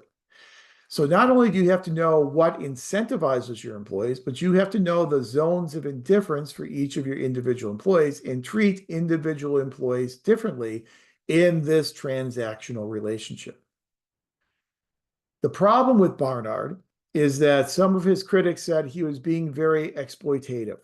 He was exploiting employees. He wasn't paying attention to them. He wasn't learning about them as individuals for their benefit. He was doing it so that he could elicit these contributions from them to benefit the organization. Another human relations theorist is Elton Mayo. And if you've done any work in other fields like psychology or sociology, you've probably come across Elton Mayo before. Elton Mayo is probably best known for his Hawthorne experiments. And what Elton Mayo did is he went into the Hawthorne electric plant and he wanted to see what is the impact of changing a physical stimulus on the productivity of employees. So he developed a hypothesis that if we went in and turned the lighting level up and made it brighter in the plant, people would become more productive. They'd be able to see better, they'd become more productive. So he and his colleagues went in, they turned up the lighting level. Indeed, people became more productive. Then he said, well, let's turn the lighting level down. If you turn down the lighting level, people won't be able to see their jobs as well, and they'll become less productive. They turned the lighting level down, and you can guess, people actually became more productive. And they became more productive than when the lights were turned up. It wasn't the physical stimulus that was affecting employee productivity. It was paying attention to those employees. So what Mayo and his colleagues were doing is they were talking to these employees as part of the experiment. They were asking them what they think about their jobs. They were asking them, what they like and what they don't like about their jobs. They were paying attention to them as human beings. And what Mayo realized is it's the social aspects that actually incentivize and make people work harder. He recognized that organizations are social organizations. People are social animals working in social organizations. He and his colleagues also put people together in groups. And what they realize is the group collective oftentimes outperforms individuals. Not just because you have more of a collection of knowledge, skills, and abilities with the group as compared to one person, but because there was informal pressure that was being placed on one member of the group by the other members. So if one member was not pulling their weight and was not working hard enough, it made the rest of the group look bad. So the rest of the group would then put pressure on that person to work harder. Those groups, those informal kind of social interactions had a big impact upon productivity. So the big contribution from Elton Mayo is this recognition of the organization and its social environment. So what ties these human relations authors together is their recognition of the importance of employees and some of the differences between those employees. What also ties them together in a more negative way is that all of those authors, their ultimate goal was still the goal of the classical school, which was to make organizations as efficient and effective as possible. The way in which they were doing it was a kinder and gentler way than the way the classical theorists did it, but their ultimate goal was still a macro level goal of making the organization effective and efficient, as opposed to an individual goal of helping individual employees develop and improve their skills as individuals. They kind of see how the human relations school has now moved us to more of a focus on individual employees, again, kind of coinciding with the rise of psychology and the recognition of the impact and the influence and importance of the psychological elements in terms of managing individuals. Our next school of thought is human resource management theory. And here the literature has kind of modernized a bit in that the literature picks up on the human relations approach by focusing on individual employees. But instead of focusing on individual employees for what they can do for the organization, they're focusing on individual employees in terms of helping to better those employees as human beings. So you can think about like the old JFK saying that ask not what you can do for your country, ask not what your country can do for you, ask what you can do for your country. Here we're kind of flip it on its head and say, ask not what the individual can do for the organization, but ask what the organization can do for the individual. So here in human resource management theory, it becomes incumbent on the organization to try and help individual employees become all that they can be. and to achieve their goals and objectives as human beings. Even if helping them achieve their goals and objectives means that they will eventually leave the organization and go to greener pastures and better positions in other organizations, there is still inherent value in helping these people develop as human resources. That's the big difference between human resource management theory and human relations theory. So not surprisingly, some of the major authors in human resource management are very much in line with the field of psychology and come directly out of the field of psychology. People like Abraham Maslow, and I am almost positive you come across Abraham Maslow before in your undergraduate studies and his hierarchy of needs. And you can kind of see that hierarchy of needs there in the inset box on the right side of the screen. So what Maslow tells us is he tells us that every individual employee has their own hierarchy of needs. Some of those needs are what he calls deficiency needs, and some of those needs are more growth needs. So the 5 levels of needs that everyone has are physiological needs, safety needs, belongingness needs, esteem needs, and then the top need, which is a growth need of self-actualization. So physiological needs, now those are needs such as food, water, clothing, shelter. Those are your basic physiological needs. If you don't have enough food, water, clothing, shelter, you will be motivated to fill that deficiency. You will be motivated to go out there and get food, water, clothing, etc. So that's why it's a deficiency need. Once you have remedied that deficiency, you have enough food, water, clothing, then it ceases to motivate an individual. Next level up, the safety need, the need to feel safe and secure from harm, same type of thing. Once you feel safe and secure from harm, it no longer serves as a motivator.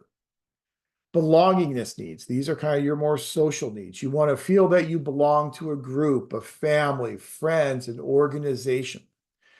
Esteem needs, you need to feel that you are held in high esteem by your coworkers, your family, and your friends. All 4 of those are deficiency needs, that they motivate people as long as these people have a deficiency in those needs. But that apex of the pyramid, that top need of self-actualization, is a growth need. Self-actualization means being all that you can be, achieving your utmost potential as a human being.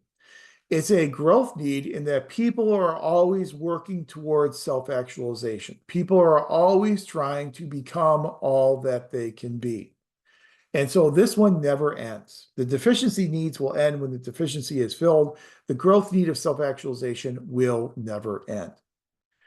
Important element here of Maslow is that even though everybody has these needs, the needs may go in a different order for different employees.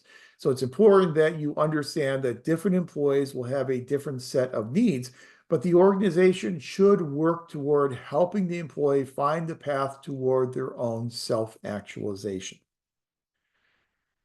Now, this is the classical approach to Abraham Maslow's hierarchy of needs. Throughout most of his career, this was his hierarchy.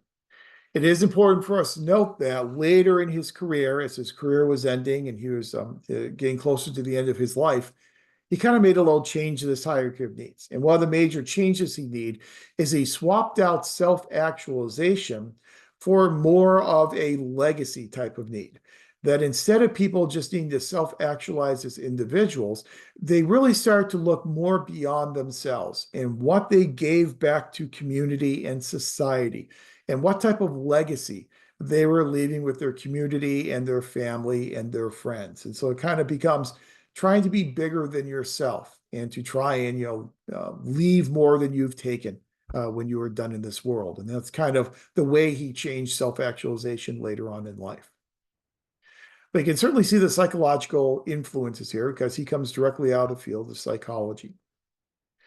Someone who was a very big believer in Abraham Maslow's hierarchy of needs was Douglas McGregor. Douglas McGregor used this hierarchy of needs to develop his Theory X and Theory Y. I know those are not very creative names, but Theory X and Theory Y.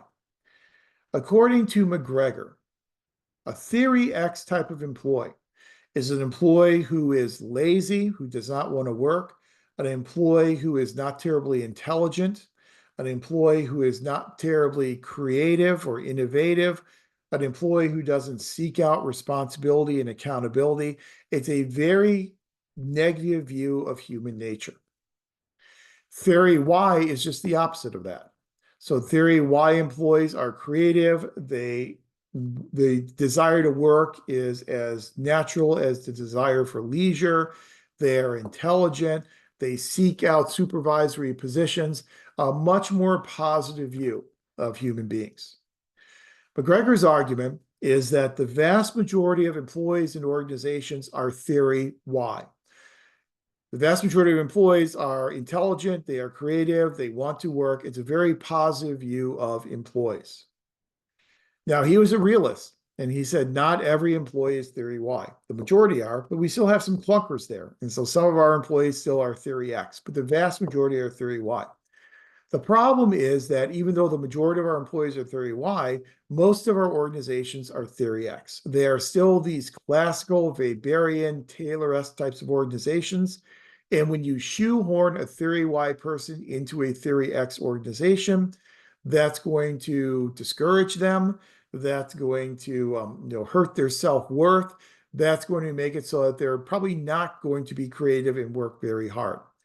So the purpose of Douglas McGregor's theory is that we need to take these theory X organizations and we need to transform them into theory Y organizations. And the way in which we do that is primarily by employing some of Mary Parker Follett's participatory management types of theories. So we can do it by allowing our employees the opportunity to participate in their own self-governance. And one way in which they can participate in their own self-governance is a process I put in text check called job enrichment. So organizations need to allow employees the opportunity to contribute to the design of their jobs. So if you want to, for instance, become a city manager someday, that hopefully through job enrichment, you'll be able to help fashion your position description so that you can acquire the types of skills that you need to eventually become a city manager. So your city may allow you to rotate between departments. And so you can do some work in public works and some in whatever, health and safety, or some in parks and rec. And it allows you to kind of get a sense of what all the different departments in the city will do to prepare you and give you the skills you need to equip you to be a city manager. That's an example of enriching your job. It's not just enlarging it. It's not just giving you additional duties as an employee. It's allowing you to participate in designing your job so you can build the skills that you need to build yourself as a human resource. Hence the reason why it's called human resource management. One of Douglas McGregor's direct students was Chris Argyris. And Chris Argyris then took McGregor's theories and built upon them. And according to Argyris, each individual person goes through what he calls a personal growth journey. And that as people age and as people mature, they kind of go through this personal growth arc. Through that personal growth arc, people will develop more emotional maturity. They will develop more of a sense of themselves.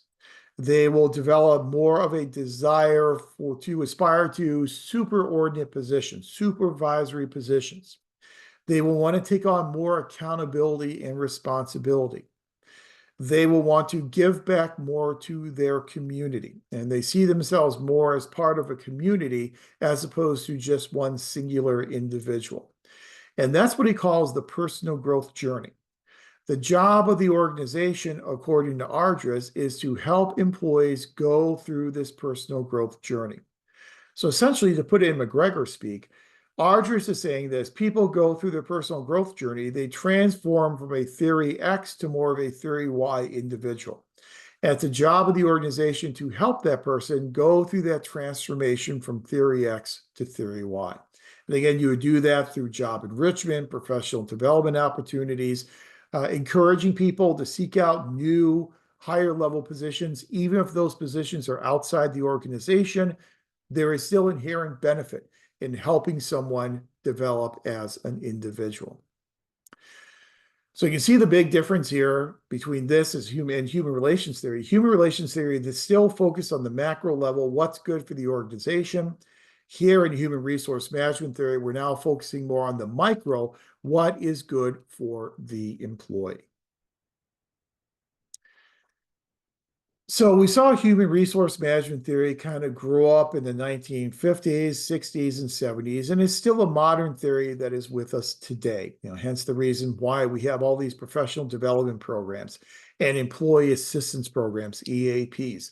That's human resource management in practice in our contemporary organizations. So it's kind of, again, a lot of complexity in that any given organization is going to have classical elements like an organization chart, like a chain of command, like a position classification system, but we'll also have some human resource management elements in it as well. And we kind of combine both together into our modern day organizations. But what was true for the classical theorists, as well as the human relations theorists, as well as the human resource management theorists, is their focus was an internal focus. They all focused primarily within the walls of the organization. In the 60s and 70s and 80s, we saw the literature kind of transform into starting to look outside the walls of the organization and looking at the relationship between the organization and its external environment. And this is what came to be known as the School of Systems Theory. Now, in systems theory, we make the assumption that organizations are part of a whole, that an organization is not out there just acting in isolation. It is part of a larger system, a larger environment, and we need to understand its role in that larger environment. So, as you might guess, this then adds more complexity and more complication to how we study public organizations. There are kind of two brands, if you will, of systems theory. There's what's called closed natural systems theory, and then there's open systems theory. Closed natural systems theory is more in line with kind of a biological sciences type of an approach. In that, in closed natural systems, we look at organizations kind of as living organisms. So if you want to understand why an organism does what it does, you have to understand it in terms of trying to survive. And so if an organization is like an organism, living organisms, their primary goal in life, if you will, is survival. Organizations have the same goal, and that's agency survival. So these theorists would tell us that most of what organizations do, they do for the purpose of trying to survive into the future. When organizations are created, much like when living organisms come into being, they, throughout their lifespan, go through this process of decay where they begin to dissipate energy and dissipate resources out into the external environment. When you think about a living organism, that living organism eventually will die and go out of existence when it no longer has the energy and the resources to be able to support itself. Same type of thing with an organization. Once that organization's lost enough energy and enough resources into the external environment, that's when agencies tend to die. That process of dissipating energy into the environment is a process known as entropy. And that entropy process is common for all organizations, common for all living organisms. And that's the closed natural systems type of an approach. The purpose of an organization is survival. And the best way an organization can survive is finding the right balance in its internal operations. So a living organism is going to survive longer if it has internal health. So if that organism has a normal blood pressure, if it is devoid of diseases, that organism is probably going to survive longer than an organism that has diseases and suffers from those types of maladies. So that internal balance that will help the organization to survive is what's referred to in systems theory as homeostasis. I'll put that in text chat. The point of homeostasis. So at the point of homeostasis, what you were doing is you were trying to find that perfect balance internally that will help you survive into the future. So that's the goal of organizations because it will then help them survive. Open systems theorists also believe that organizations trend toward trying to find this balance, trying to find this point of homeostasis. But for open systems theorists, as you might guess, that balance is between the organization and its external environment. So finding that proper balance between the organization and its environment. Open systems theorists will disagree with closed systems theorists in saying that it's not just an entropy process, it's not just a one-way street where organizations dissipate energy and resources into their environment. It's actually a two-way street where organizations can import new energy and new resources back into the organization. And that's what helps organizations survive by bringing in these new energies. What types of new energies and resources do they bring in? They bring in an educated, competent labor force, brings new ideas into the organization, can reinvigorate the organization. You can bring money into your organization, either through additional appropriations or from grant donations that will allow you to survive and find that balance. Political support from elected officials will also help you survive into the future. Support from constituents and client groups who get benefits from the programs you're implementing. Those are also resources and energies that you can import into your organization. That's what's known as negative entropy. You not only lose resources, but you replace them by bringing new resources back into the organization. So open systems theorists will argue that organizations don't always just go out of existence. The reason why they don't is because of negative entropy. They can stave off that death by bringing in these new resources.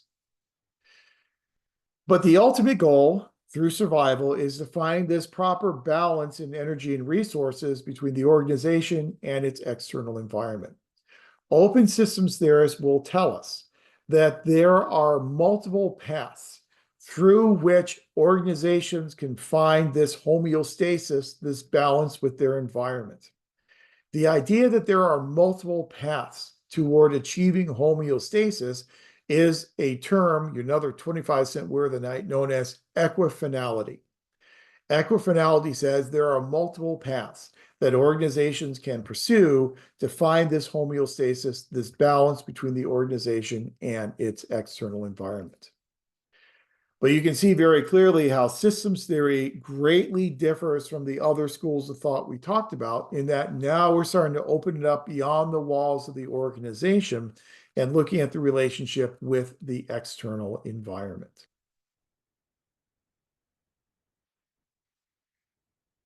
Systems theory had its heyday in the 60s, 70s, and 80s, but it really is alive and well today and really underpins the way in which we study public administration today. We very rarely assume that a singular organization operates in a closed system. We understand that the vast majority, if not all, of our public organizations and nonprofit organizations operate in somewhat of an open system. They are affected by their environment. To understand those organizations, we must also understand the environment that surrounds those organizations as well. So it's a much larger way that we view organizations today than we viewed them before the advent of systems theory. Then you'll learn about a lot of modern theoretical approaches when you get to 660 organization theory, but I know we've covered a lot of ground so far tonight. So just to present one of those modern theories to you, that's one of my favorite theories, and that's the organization culture school. The organization culture school, which is a dominant school today, looks at the fact that every organization is going to have its own unique culture. And when we talk about culture, give me that. What do we mean when we say culture? We say, communities have their own culture, and every society has its own political culture. What do we mean by the term culture? What does culture mean to you?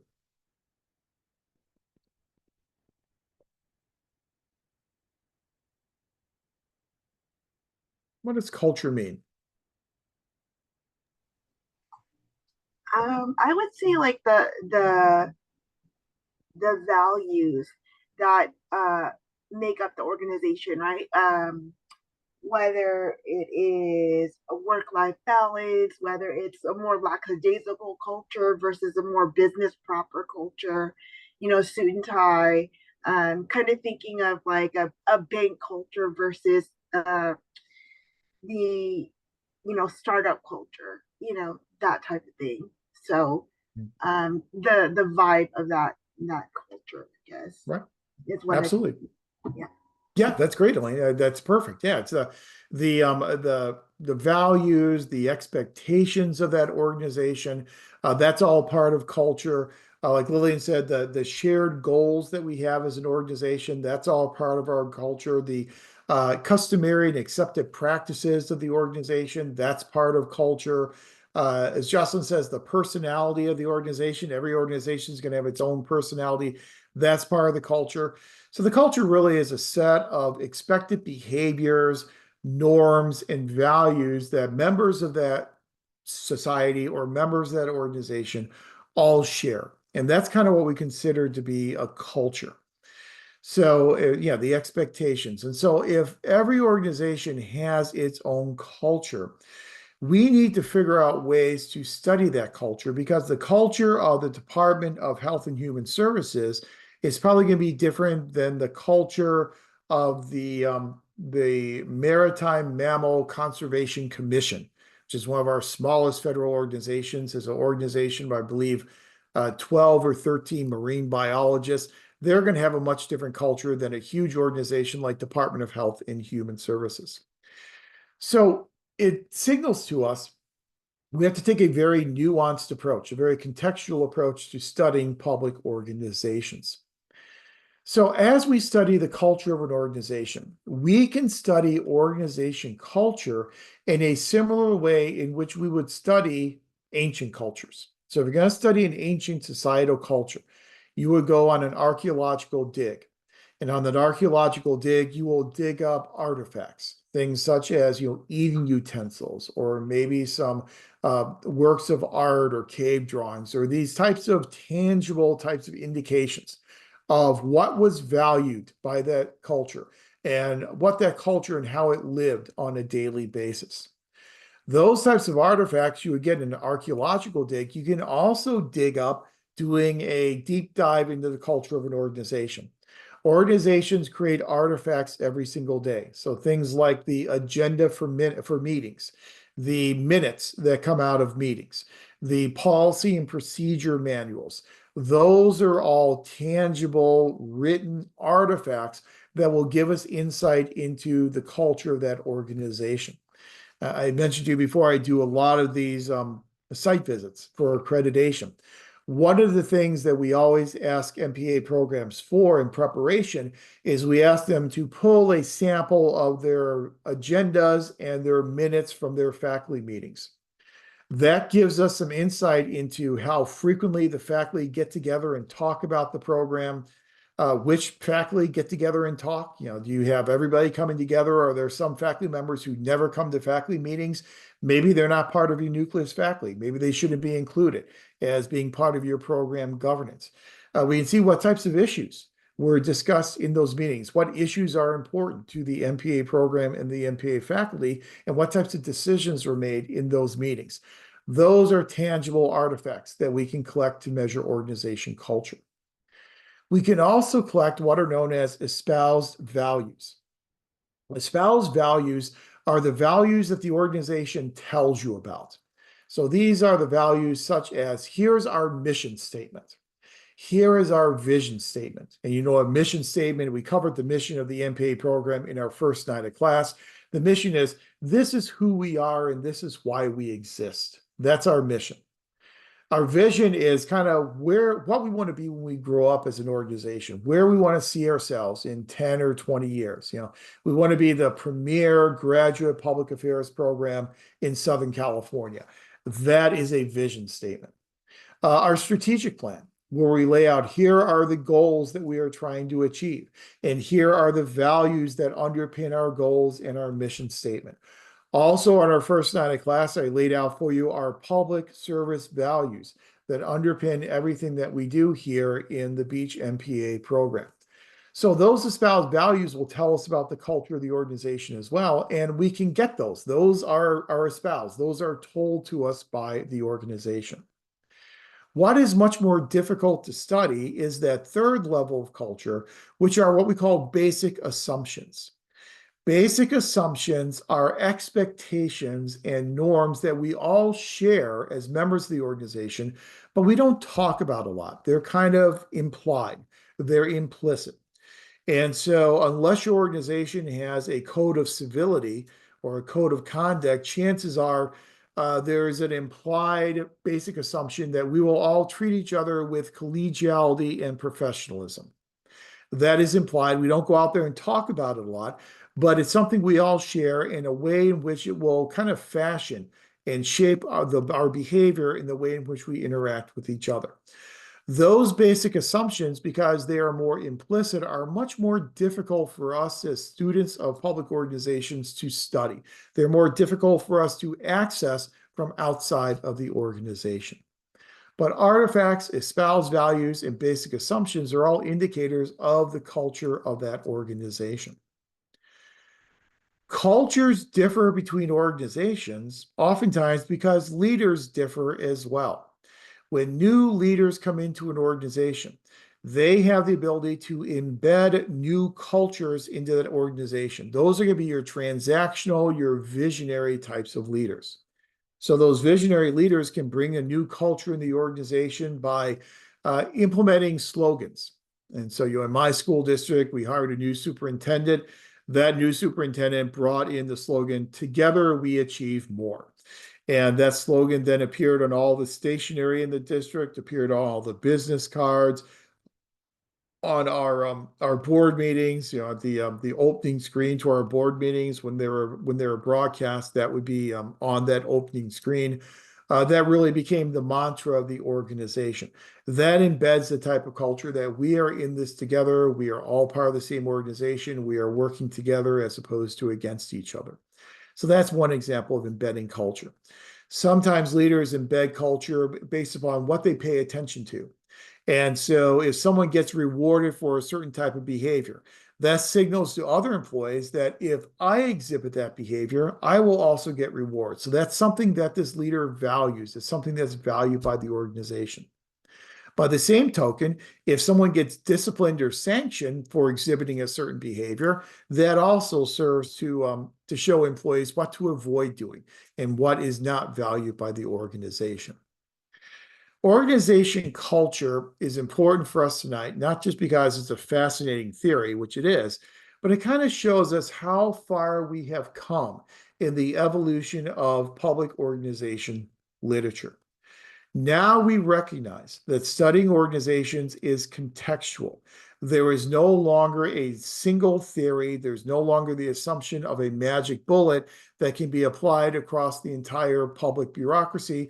We have to look at each organization differently, depending upon that organization's unique culture and its unique elements. And so what that means is it adds more complexity to how we study public administration. But that kind of gives you a very quick overview of the field of public administration, the theories of public administration, and kind of how our approach to studying public organizations has changed over the past 150 years. Now, again, you're going to get into a lot more detail in this when you get into your semester-long class on organization theory and behavior. That kind of shows you how we have changed the way in which we study public organizations within the discipline or field of study, whatever your perspective is, of public administration. And it also gives you this little foreshadowing into PPA 660 that you'll be taking in an upcoming semester.